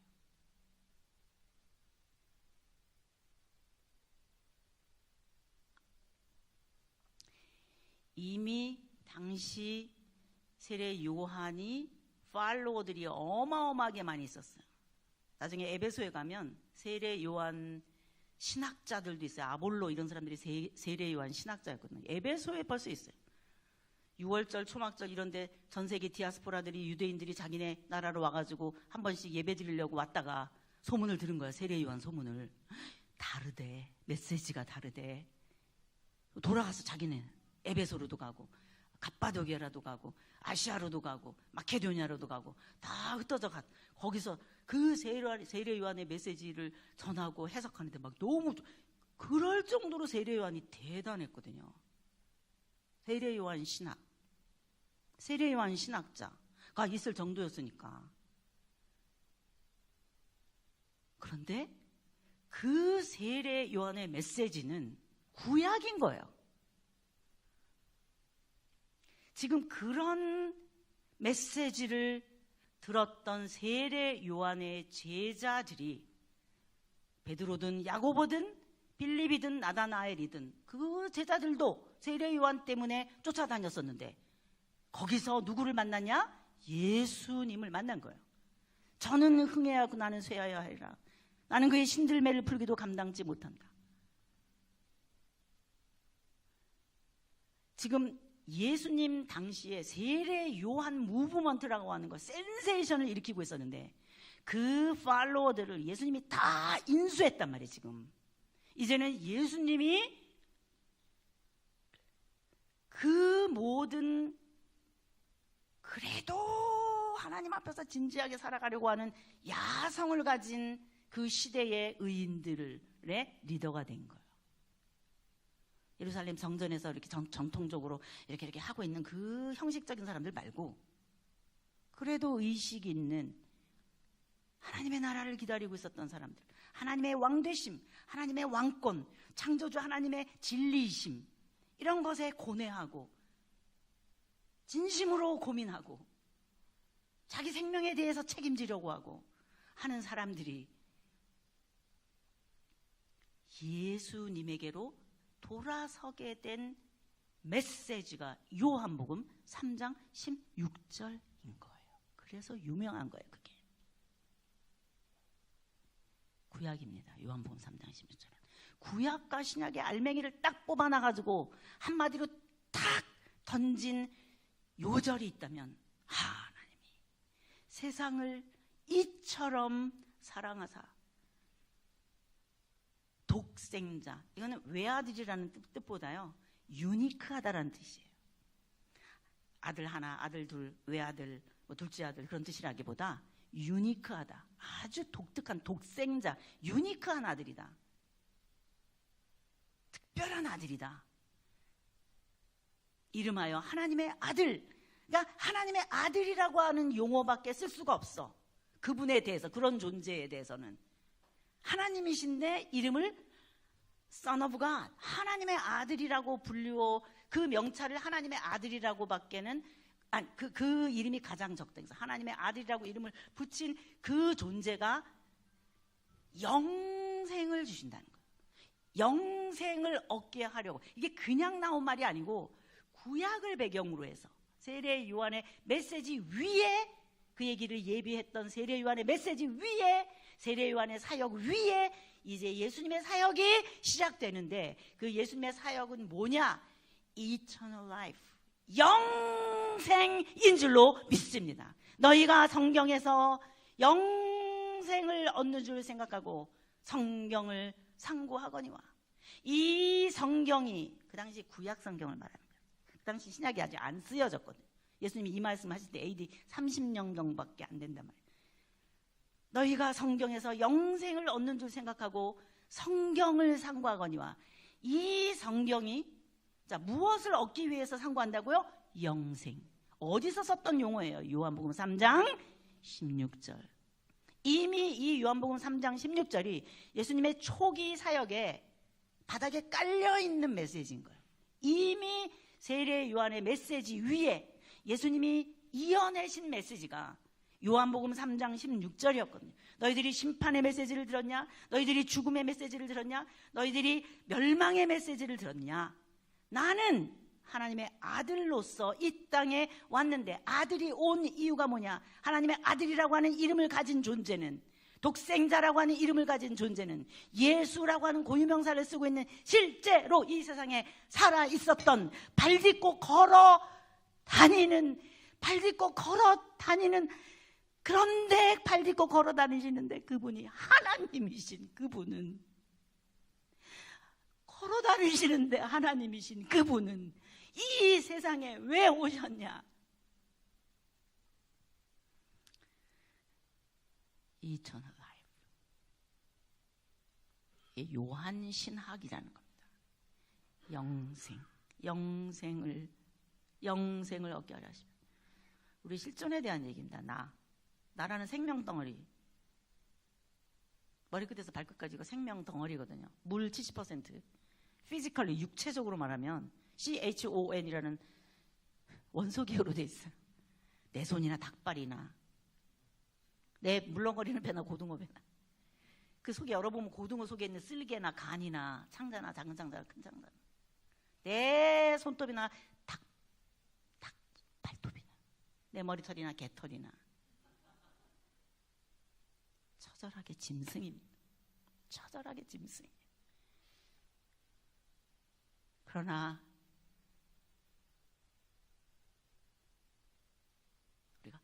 하나님의 자식이에요. 신의 형상이에요. 신의 형상. Image of God. 하나님 스타일. 나를 보면 하나님이 보여요.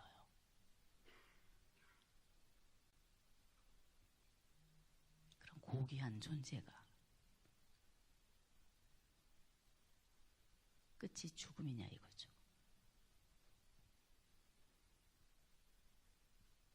그게 아니라는 거를 하나님이 말하고 싶은 거예요. 인류에게 그 말하고 싶어서 이 땅에 오신 하나님이 초기에 와서 준비한 메시지가 요한복음 3장 16절인 거예요.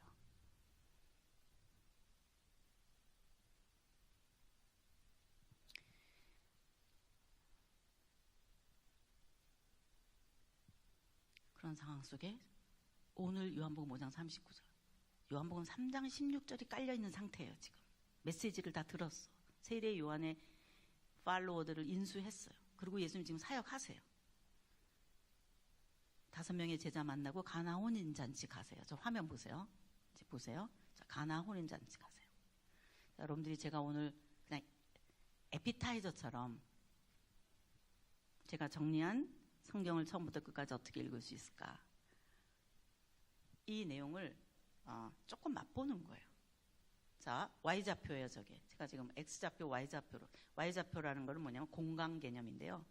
예수님의 사역이 유대도, 제가 말씀드린 예루살렘을 캐피탈 시티, 중심 도시로 해서, 수도로 해서 전 세계 정치, 종교, 사회, 문화의 중심부가 되는 그런 어떤 문화, 종교, 사상 이런 것들이 이루어지고 있는 지역이냐. 자, 화살표 보세요. 쭉 올라가잖아요. 이게 뭐냐? 예수님이 유대를 떠나 갈릴리로 나가려고 하실새 길에서 빌립을 만났다. 이런 거를 보면 유대 지역이 아니라 이제는 5명의 대자를 다 만나서 가나 혼인잔치 가시는 거예요. 그래서 Y좌표 이동. X좌표 시간이 흐르는 거예요. 오른쪽으로. 그러다 첫 번째 6월절이 됐어요. 첫 번째 6월절 전까지 뭐 하셨냐? 가나 혼인잔치 있으셨고요. 가버나움에 내려가 여러 날 계시지 아니하시더라. 이제 앞으로 예수님이 갈릴리 도에서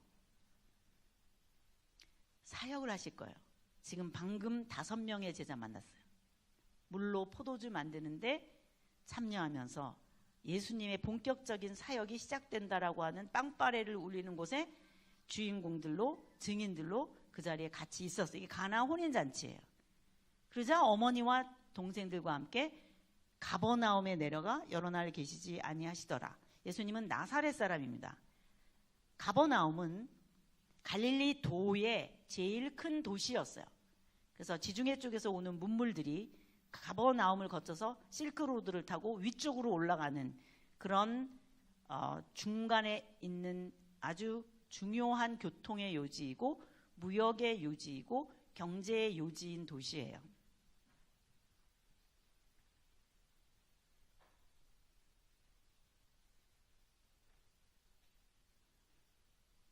자, 여기가 갈릴리 호수고요. 요단강이고요. 사해바드거든요. 여기가 갈릴리 도예요. 여기가 갈릴리 도. 여기 가운데는 유대인들이 취급하지 않는, 피가 섞여서 상대하지 않는 사마리아 도예요. 이 아래는 사해바다 서쪽에 여기 유대 예루살렘이고 이게 유대도예요. 유대도. 그래서 이 지역의 캐피탈 시티, 제일 큰 도시는 가버나움인 거예요. 여기가 지중해예요. 여기가 바다가 지중해. 지중해에서 문물들이 들어와서 가버나움을 거쳐 위에 실크로드로 위로 올라가요. 그래서 동쪽으로 가면 우리나라가 나오고 이렇게 아시아가 나오잖아요.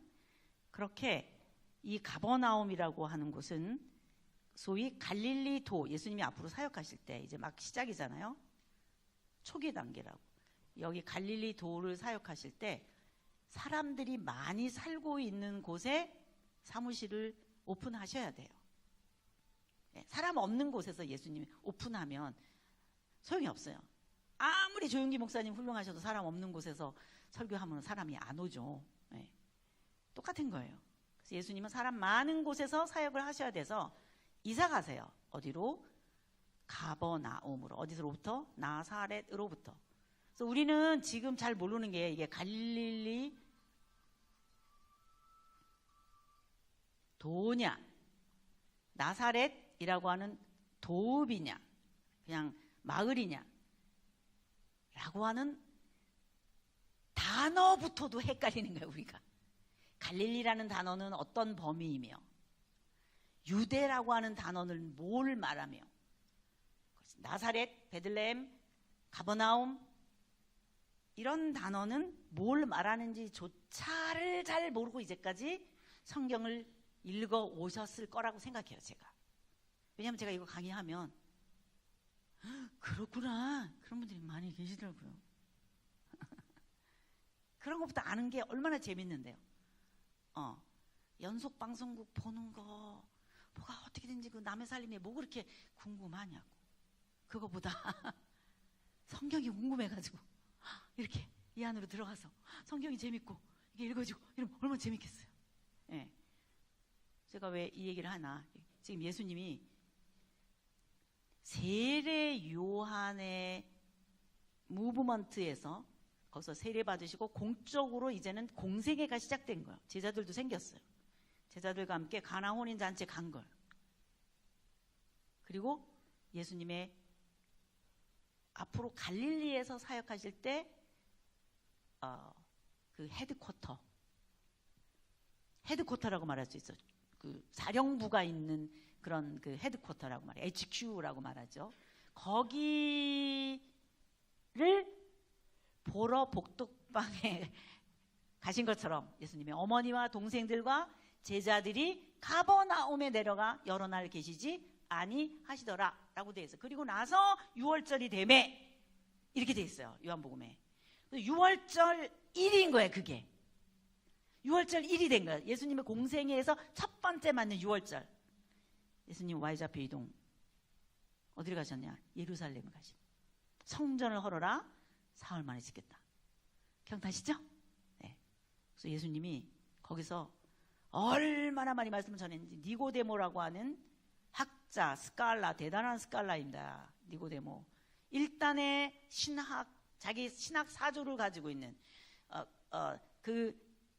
니고데모 파라고 말할 수 있겠죠. 니고데모 신학파, 힐렐 파도 있어요. 샴마이 파도 있어요. 가말리엘 파도 있어요. 바울은 가말리엘 파였어요. 그런데 니고데모 파도 있어요. 니고데모 파가 입지를 한 거예요. 예수님의 무브먼트에 대해서. 왜? 성전 청결케 하는 사건. 완전히 제수용품. 성전에 제사 드리는 제수용품 전매청장이었어요. 누가? 안나스. 자기가 해먹다가 사위를 시켜가지고 수리아 총독에게 돈 많이 물밑 작업해가지고 주고 제사장권을 또 샀단 말이에요.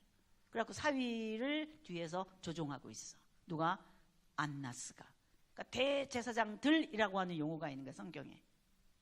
대제사장들 서클이 있었어요. 걔네들이 뒤에서 좌지우지하는 거예요. 성전 전매청인 거예요.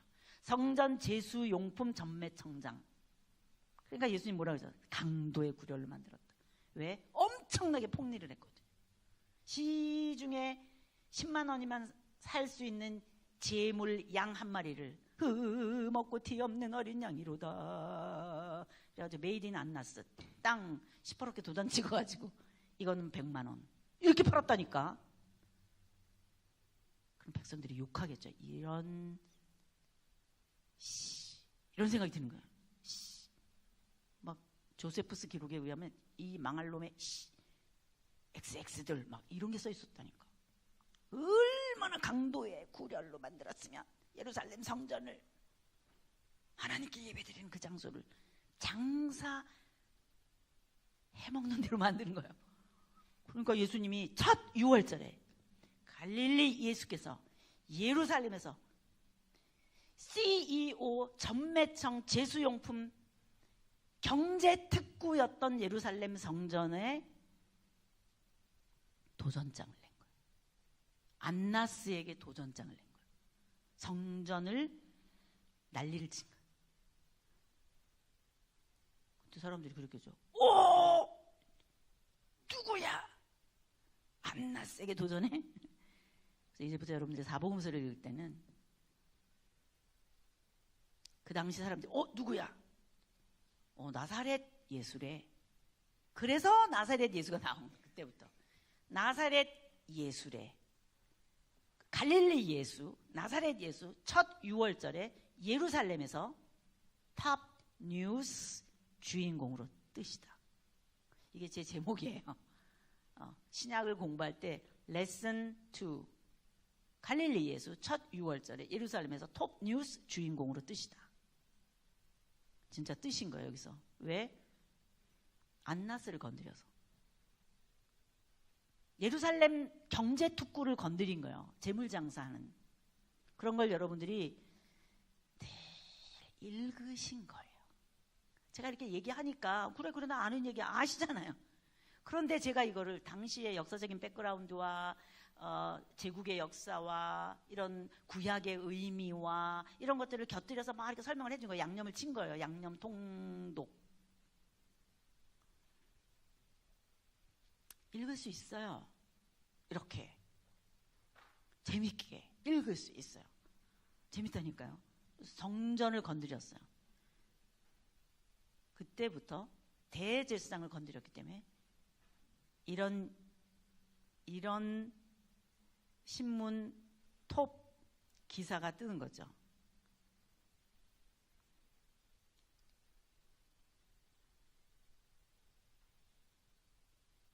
나사렛 예수로 밝혀지다. 그것이 알고 싶다. 심야 토론. 나사렛 예수로 밝혀지다. 누가 도전했대? 나사렛 예수래. 나사렛 예수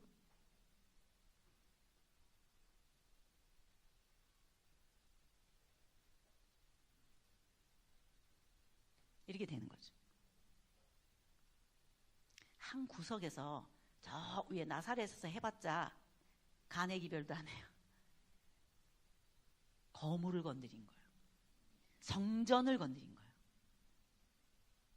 그래서 톱 뉴스 주인공으로 뜨신 거예요. 이때부터 모든 갈릴리, 유대, 사마리아, 요단 동편, 베레아 지방, 데가볼리 지역 위에 두로와 시돈 할 것 없이 소위 유대인들이 회당을 가지고 주변에 살고 있는, 아니 전 세계에 흩어져 있는 유대인들 공동체 안에, 회당 안에 예수 누구래? 가 시작되는 거죠. 예수 그는 누구인가? 이게 사복음서를 읽는 퍼스펙티브, 관점이어야 되는 거죠.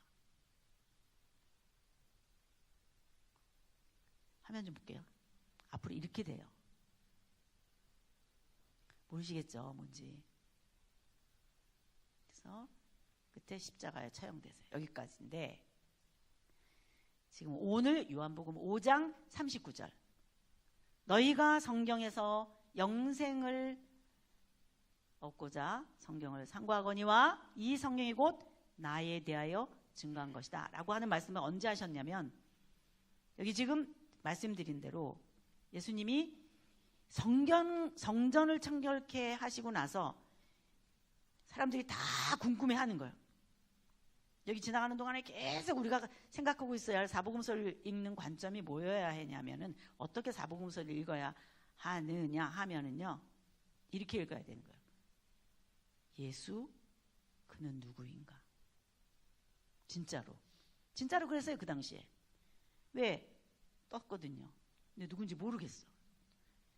제일 이거에 맞게 던져지는 질문이 뭐냐? 이건 거예요. 그리스도래? 이건 거죠. 왜? 지금 기다리고 있으니까. 나라를 구원할, 로마로부터 구원할 하나님의 나라 다윗 왕 때처럼 그런 다윗 왕과 같은 존재가 오면 좋으니까. 누가 로마로부터 우리를 해방해주고 하나님의 나라가 우리 가운데 임하도록 해줄 것인가 라고 하는 존재를 이름을 붙인 거예요. 명찰을. 어떻게? 그리스도. 왜? 구약에서 기름을 부어가면서 왕이 나타났거든요. 다윗에게 기름 부어 왕이 돼. 그렇죠? 그러니까 이번에는 누구에게 기름이 부어지냐. 이게 구약의 이스라엘의 역사를 이어온 방법이었거든요. 하나님이 우리와 함께 계시면서 사람한테 기름을 부어. 그럼 하나님의 뜻이 이루어져. 그 사람이 왕이 돼. 그러면서 하나님의 뜻이 이루어져. 이번에는 누구지? 이번에는 누구지? 이러면서 온 게 기름 부음 받은 자의 역사였단 말이에요. 구약이. 이게 하나님 나라를 이루는 하나님의 방법이었어. 이번에는 누구냐? 이번에는 누구에게 기름이 부어진대? 이번에는 누구에게 기름이 부어질까? 그리스도가 누굴까? 누구에게 기름 부음이 될까? 지금 이걸 기다리고 있는 거예요. 지금 백성들이 다. 그런 중에 오늘 제가 본문으로 말씀드린 요한복음 5장 39절은 자, 화면 보실게요.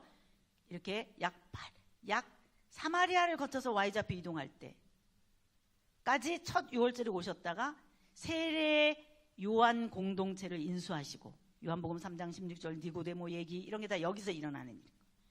그리고는 그 다음에 세례 요한의 제자보다 예수님의 제자가 더 많다라고 하는 데이터 분석이 바리새의 그룹에게 귀에 들렸어.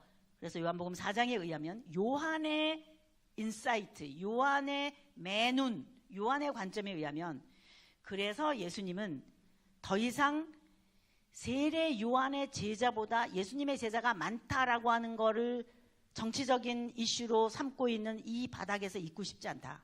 그래서 예수님은 사마리아를 거쳐서 사마리아 여인 아시죠? 우물가의 여인 저는 난그했네 그거 그 사마리아를 거쳐서 갈릴리로 이동하세요. 요한복음 4장 내용이에요. 갈릴리로 이동하세요. 그리고 거기서 갈릴리에서 사역하세요. 제자들을 풀타임으로 부르시고 마태 부르시고 이런 내용들이 있어요. 몇 가지 장모님 열병 고치시고 이런 내용들이 있어요.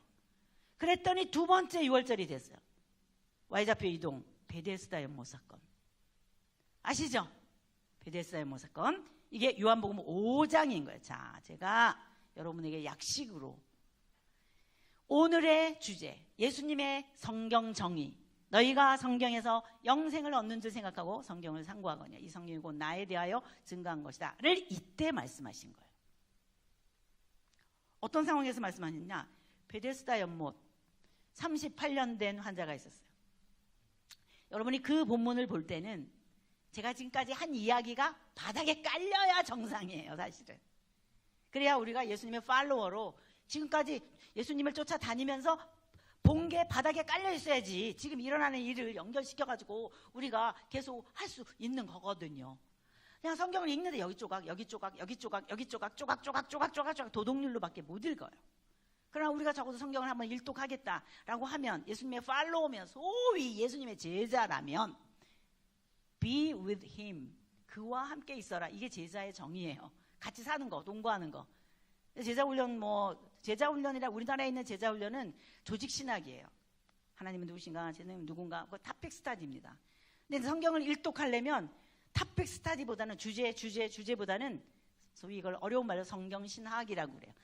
성경의 진정한 저자가 하나님이시라면 창세기 앞에서부터 요한계시록까지 꼭 한 사람이 쓴 것처럼 1600년 동안 40여 명의 저자가 썼는데도 불구하고 꼭 한 사람이 쓴 것처럼 왜 하나님의 말씀이니까 하나님이 저자시니까 꼭 하나님이 혼자 쫙 쓴 것처럼 그렇게 돼야지 맞지 않을까? 이거 좋은 질문 아니에요? 예스! 그렇게 돼 있어요. 그렇게 읽는 게 성경 통독이어야 된다라는 생각이에요. 저는. 그래서 성경 신학이라고 말해요. 성경의 진정한 저자가 하나님이시라면 그것이 하나님의 나라, Kingdom of God 이든 worship이든 아니면 카버넌트이든 어떤 주제가 일맥상통하게 창세기 앞에서부터 소위 이제 구원사라는 말은 쓰지만 창세기에서부터 요한계시록까지 쫙 그걸 다 통해. 그래야 뭔가 이해가 되면서 성경 읽지. 이런 생각이거든요. 정말 맞는 거예요. 지금 여기도 예수님이 구약 쭉 흘러내온 역사 가운데 너희가 성경에서 이게 뭐냐 구약 성경인 거예요. 영생을 얻는 줄 생각하고 성경을 상고하거냐. 이게 요한복음 5장 상황인데 그게 뭐냐? 화면 보시면 여기 베데스다 연못. 두 번째 유월절 예루살렘에 가셨을 때 지금 이 정도로 예수님이 유명해진 상황에서 니고데모 신학 다 제끼고 제자들이 지금 이렇게 또 갈릴리에서도 사역하고 이런 즈음에 예수님이 베데스다 연못에서 38년 된 환자를 고치신 거예요. 여러분들이 너무나 재밌게 잘 들어주셔가지고 제가 행복해요. 그리고 지금 딱딱하거든요. 간증도 아니고. 여러분들이 성경에 한이 좀 있으면 좋겠어요. 이제 내가 성경을 좀 읽고 싶다. 재밌게 읽고 싶다. 이러면 좀 좋겠어요. 38년 된 환자를 예수님이 고쳐주셨다요. 근데 문제가 뭐냐? 고치실 때 이렇게 말씀하신 거예요. 자리를 들고 일어나서 걸어가라. 근데 자리를 들고 일어나서 걸어가라. 이런 자리를 들고 일어나서 걸어가면 안 됨. 이게 모세오경에는 없어요. 그럼 어디에 있냐? 이게 탈무드 같은 거. 미쉬나라고 말해요. 헬라 시대 때 유대인들이 우리가 왜 헬라 법대로 살아야 돼? 그러면서 막 다시 하나님의 백성처럼 살아야 돼. 그러면서 이제 운동을 일으킨 게 있어요. 근데 그때 세칙을 정하기 시작했어요.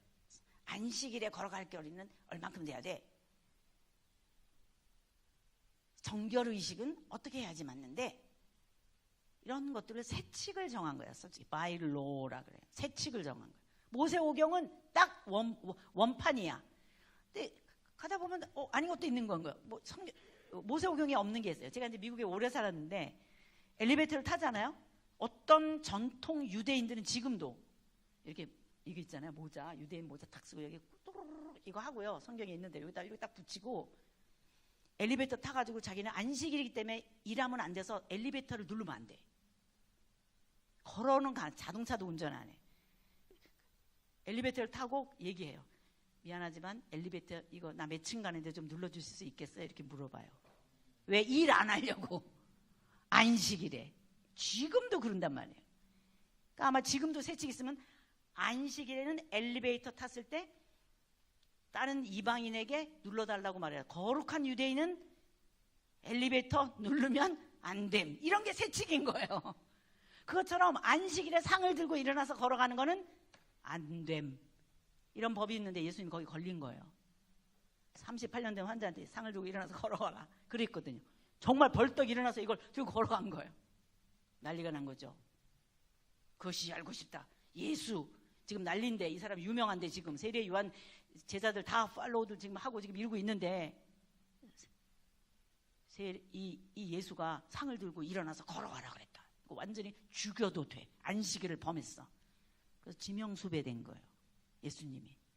이때 공식적으로 정치 지도자들이 예수님을 법적으로 유대법 죽여도 된다라고 하는 근거를 찾은 거예요.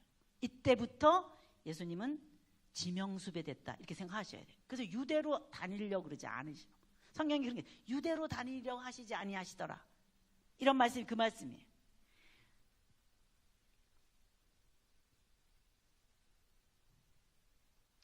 예수님이 그냥 가만히 계시면 되는데 이렇게 얘기하신 거예요. 아버지께서 지금까지 일하시니까 나도 일한 거다. 너 왜 안식일에 일해? 이렇게 얘기했거든요. 그랬더니 예수님이 이러신 거예요. 아버지께서 지금까지 일하시니 나도 일한다. 이렇게.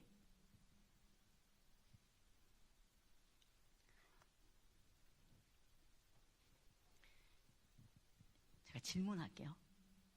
안식일은 어떤 단어와 제일 많이 연결되어 있는 것 같아요? 안식일은 언제 나온 말이에요? 그래요. 창세기에 어떤 이야기 다음에 나오는 게 안식이에요? 창조. 첫째 날, 둘째 날, 셋째 날, 넷째 날, 다섯째 날, 여섯째 날.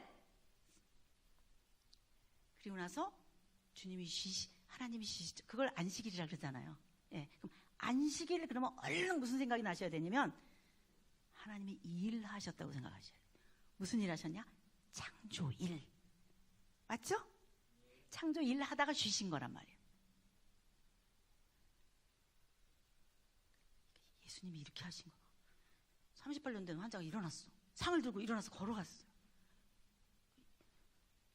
너 왜 안식일에 일을 했어? 이렇게 된 거예요. 법을 어겼어. 이렇게 된 거예요. 예수님이 그냥 가만히 계시면 되는데 반론을 제기한 거예요. 신학자들 앞에서, 종교 지도자들 앞에서. 아버지께서 지금까지 일하시니 나도 일했어. 이렇게 말씀하신 거예요. 아니, 하나님을 아버지라고 계속 말해. 자기가 막 독생자래. 이런 이상한 놈이 있나? 이렇게 된 거죠. 어떻게 아버지, 우리 하나님을 네 아버지라고까지 말해? 그럼 네가 하나님의 아들이면 네가 하나님이라는 말이야? 신성모독죄구만. 참나마도다. 이렇게까지 된 거예요. 가만히 계셨으면 될걸. 그러자 예수님이 자증적 설교를 하세요. 그게 그 뒤에 나오는, 이 사건 뒤에 나오는 예수님의 변증이라는 거예요. 그걸 자증적 설교라고 말해요. 여러분, 자증은 인간 사회에서 쓸 수 없는 용어예요. 법정적이지 않습니다. 자기가 자기를 증명해. 법적으로 틀려요. 남이 해줘야 돼. 다른 사람이 증거가 있어야 돼. 자기가 말해. 나는 이렇고 이렇고. 법정적인 효과가 없어요. 예수님이 근데 내가 나에 대해서 말할게. 그러면서 아버지께서 지금까지 이 일 하시니 나도 이 일 한다 이렇게 말해놓고 내가 나를 말하겠어. 그리고 그 다음부터 이어지는 게 요한복음 그 뒤에 5장 10 몇 절부터 나오는 내용이에요. 그런 게 안 읽어지는 거예요. 우리는 그 자증적 설교가, 자기 변증, 예수님의 스스로의 자증적 설교가 우리는 안 읽혀지는 건 거예요. 그런 건지도 모르고 그게 어떤 뜻인지도 모르고 그냥 읽어도 무슨 말인지 모르는데 그 무슨 말인지 모르는 내용 가운데 어떤 게 있냐, 이런 게 있어요. 나는 아버지께서 하라고 하는 대로만 한다. 아버지께서 하라고 하는 대로만 한다. 내가 하는 모든 일은 아버지께서 하라고 하는 거야. 이렇게 말씀하시면서 이렇게 얘기하시는 거야. 아버지께서 지금까지 이 일을 하셔서 나도 이 일을 한 건데 그 일은 아버지가 나에게 시킨 일이라는 거예요. 그 일이 무슨 일인데? 그랬더니 하나님은 첫째 날, 둘째 날, 셋째 날, 넷째 날, 다섯째 날, 여섯째 날 일하셨다는 거예요. 그 일이 무슨 일이냐? 생명일인 줄로 믿습니다. 창조의 파이널 골, 창조의 제일 마지막 목표가 뭐냐? 아담 하나 때문에. 동의하십니까? 이 어마어마한 그레이트 월이라고 부르는 우주와 갈릴레이 또는 이 아리스토텔레스, 플라톤 이런 고대의 철학자이면서도 과학자인 그런 사람들이 오늘날의 양자역학 모르실 수 있어요. 눈에도 안 보이는 그냥 나노 세계, 그 안에 양자역학의 세계가 있어요. 이건 그레이트 월이라고 부르는 대우주이고요. 눈에 안 보이는 전자세계가 있어요. 양성자, 중성자가 가운데 있고 바깥으로 전자가 돌아다니는데 얘가 어디로 돌지도 몰라. 랜덤해. 그래가지고 눈에도 안 보이는 우리 내 얼굴도 그렇고 얘도 그렇고 이것도 그렇고 이게 지금 아무것도 아닌 것 같아. 이거 속에 양자역학으로 속으로 들어가고 들어가면 저 별이 어마어마한 거 이상으로 이 속에 들어가면 양자역학의 세계가 있는데 이거를 촉근 이론이라 그래요. 뭐라고 말할 수 없는 이 양자역학의 세계까지 우리가 지금의 과학이 발달한 거로 생각해 보면은 하나님이 어떤 분인지 상상을 할 수가 없는 거예요. 양자역학을 공부하면. 아인슈타인 항복했어요. 도대체 두 개의 교통질서가 어떻게 존재하냐. 양자역학의 이론과 저 우주가 두 개가 동시에 두 개의 법칙이 운행될 수 있어. 이걸 통일시킬 수 있어? 통일장 이론이 있어? 이런 거를 얘기할 정도로 이게 굉장히 기가 막힌, 지금도 우주 만물이 그런 법칙에 의해서 존재하는데 무엇을 위해서 그것이 있냐? 나.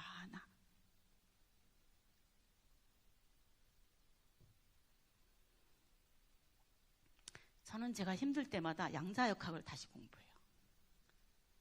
왜? 창조의 하나님이 그렇게 만드셨으니까. 성경에 특별 계시가 있어도, 구원을 얻는 특별 계시가 있어도, 하나님 만드신 자연 계시, 일반 은총, 우리에게 주신 이 내용을 들어가 보면, 학교에서 배우고 있는, 사이언스 시간에 배우고 있는 이런 양자역학, 별것도 아닌 우리 학교에서 배우고 있는 지금 AI 시대 이런 게 전부 다 양자역학, 양자 컴퓨터 지금 나오잖아요. 인간이 그런 거를 만들고 있을 정도로 이 안에 법칙이 있는 거예요. 법칙. 하나님 만드셔서 오늘도 내가 신경 쓰지 않아도 나는 지금 숨을 쉰다. 왜? 산소가 있는 거, 옥시전, O2. 내가 안 만들었어요. 내가 내 심장을 지금도 움직이지 않는다고. 지금도 하나님이 내가 신경 쓰지 않아도 내 속에 자율신경을 움직이게 해서 심장이 하루에 10만 번씩 쿵쿵쿵쿵 뛰도록 하나님이 내 몸에 디자인 하셔서 나라고 하는 생명 덩어리 하나 이 땅에 살 수 있도록 첫째 날, 둘째 날, 셋째 날, 넷째 날, 다섯째 날, 여섯째 날까지 하나님이 일하신 줄로 믿습니다. 오늘도 태양이 저기에 말없이 떠 있지만 저 태양이 탄소 동화작용을 하게 하고 엽록소를 통해서 우리에게 많은 영향물을 줄 수 있는 이런 작용들을 하게 하셔서 딸기는 빨갛게 익어가고 귤은 비타민C를 함유하고 칼슘 멸치 속에 집어넣어서 콩 속에 단백질을 만드셔서 나는 이마트 가서 사서 먹기만 하면 돼.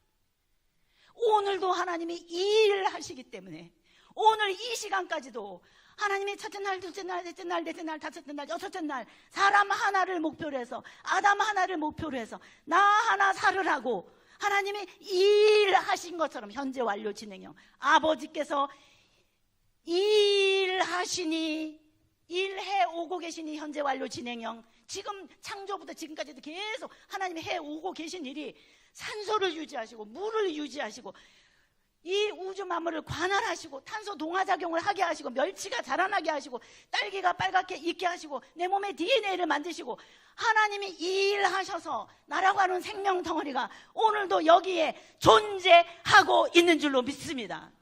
하나님이 일하시는데 하나님의 일의 결과가 무덤이면 되겠냐고. 이게 예수님의 변증이었어요. 일의 끝이 무덤이겠느냐? 아버지께서 일하셨는데 그 일이 무슨 일인데? 생명일이었는데 하나님의 전공은 생명인데 그 생명의 끝이 멸망이겠느냐? 그 생명의 끝이 죽음이겠느냐? 그 생명의 끝이 심판이겠느냐? 그 죽음의 끝이 망하는 거겠느냐? 무덤이 끝이겠느냐? 열심히 창조 일을 하신 하나님의 일하신 하나님의 끝이 무덤이겠느냐? 내가 진실로 너희에게 내 말을 듣고 또 나 보내신 이를 믿는 자는 영생을 얻었고 심판의 죽음의 멸망의 무덤에 이르지 아니하나니 사망에서 죽음에서 생명으로 영생으로 옮겼느니라. 요한복음 5장 24절 우리가 외우고 있는 주여 이 복음을 전하게 하여 주시옵소서. 나를 건드리면 복음이 튀어나오게 하여 주시옵소서. 오늘 이 시대에 유한겔리온 굿뉴스 주님이 말씀하신 것처럼 성경 덩어리가 이런 내용인데 하나님 우리의 입을 열게 하여 주시옵소서. 전하게 하여 주시옵소서. 귀로만 듣고 있는 것에 질식하게 하여 주시옵소서.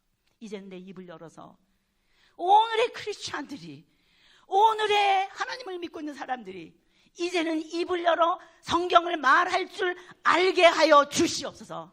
전하게 하여 주옵소서. 진리를 선포하게 하여 주시옵소서.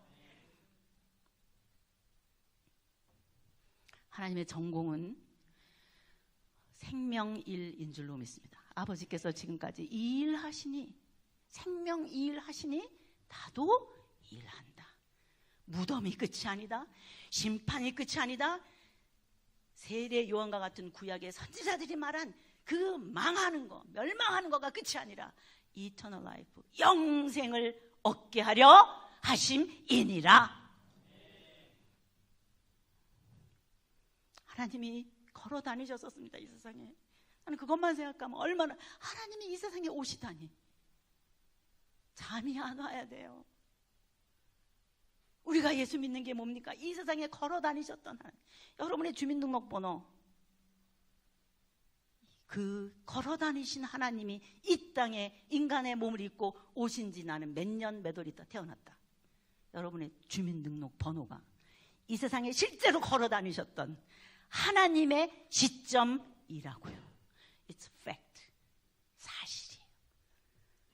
믿쳐야 돼요. 이상해야 돼요. 하나님이 오셨다는 사실, 이 세상을 걸어 다니셨다는 사실이 생각만 해도 감격이 돼야 돼요. 죽음으로 끝날 거예요? 무덤에서 끝날 거예요?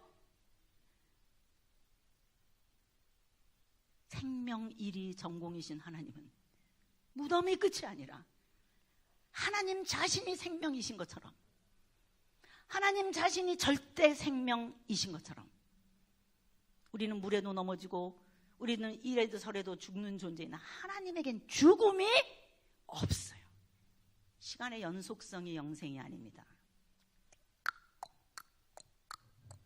내가 딱 죽었는데 지구가 움직여. 그 이어지는 게 영생이 아니에요. 내 명이 이어지는 게 영생이 아니고 그건 다 피조 개념이고요. 하나님 생명이 영생인 줄로 믿습니다. 영생이신 하나님이 사람의 몸을 입고 이 땅에 오셔서 살과 피를 찢어 우리에게 주심으로, 우리가 예수님을 영접함으로, 우리 안에 예수님이 계심으로 우리는 영원한 생명을, 하나님 생명을, 절대 생명을 소유하는, 이 땅에 걸어 다니면서도 시간의 제약을 받지 않는 영원한 생명을 가진 존재들인 줄로 믿습니다. 하나님 이 복음을 전하게 하여 주시옵소서. 영생을 누리게 하여 주시옵소서. 생명의 사람들이 되게 하여 주시옵소서. 성경의 사람들이 되게 하여 주시옵소서. 너희가 성경에서 영생을 얻는 줄 생각하고 성경을 상고하거니와 이 성경이 곧 나에 대하여 증거한 것이니라. 여기서 너희는 당시 성경 선생님들이었어요. 당시 지도자들이었어요. 예수님을 쫓아다니고 예수님을 잡아 죽이려고 했던 리더십들에게 하신 말씀이에요. 당시 선생들인데, 당신이 지도자들인데 너희들 안에 하나님의 말씀이 없었다 라고 말씀하세요. 그 앞에 5장 38절, 37절 보세요. 두 명의 증인을 데리고 오세요.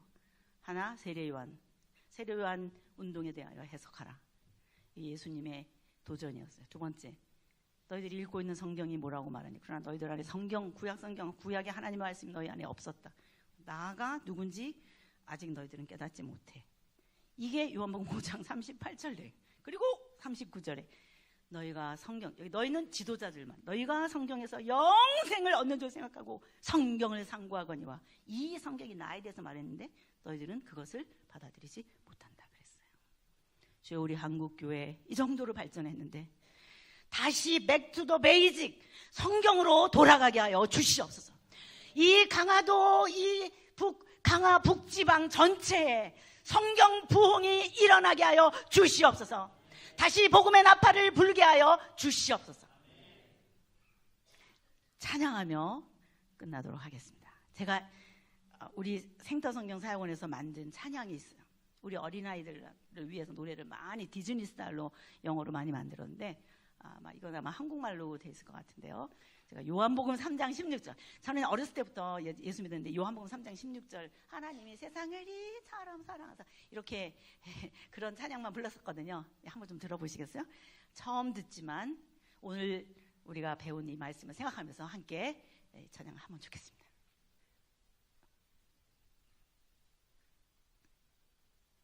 소리가 나올까요?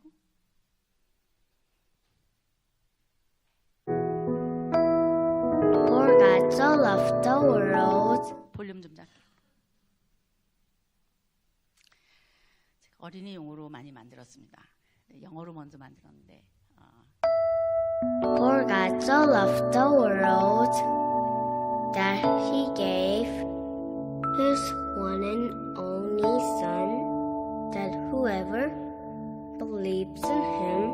shall not perish, but have eternal life. eternal life, 영생을 얻게 하려 하십니다. 하나님이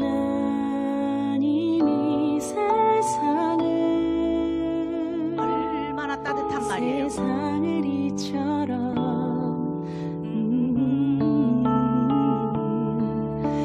이처럼 사랑하사 독생자를 주셨으니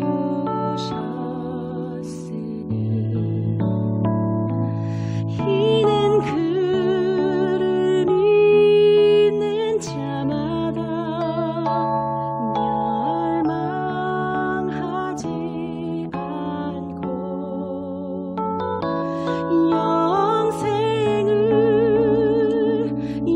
영생을 얻게 하려 하심이라. 아멘. 다 같이 해볼까요? 하나님이 세상을 이처럼 이처럼 사랑하사 독생자를 주셨으니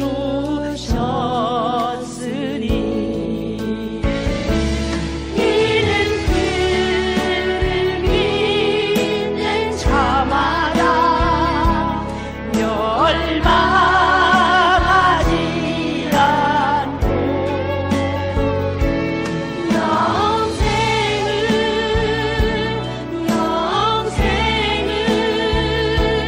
얻게 하려 하심이라.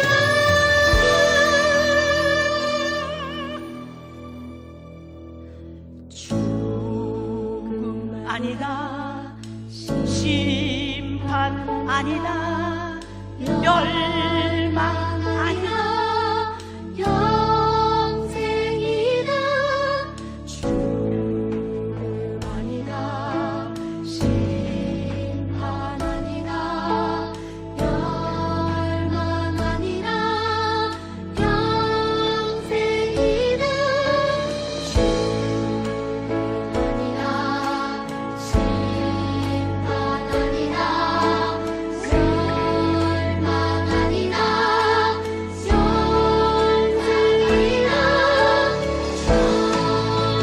심판하시나 구원하시나. 이사야의 주제, 심판하시나 구원하시나.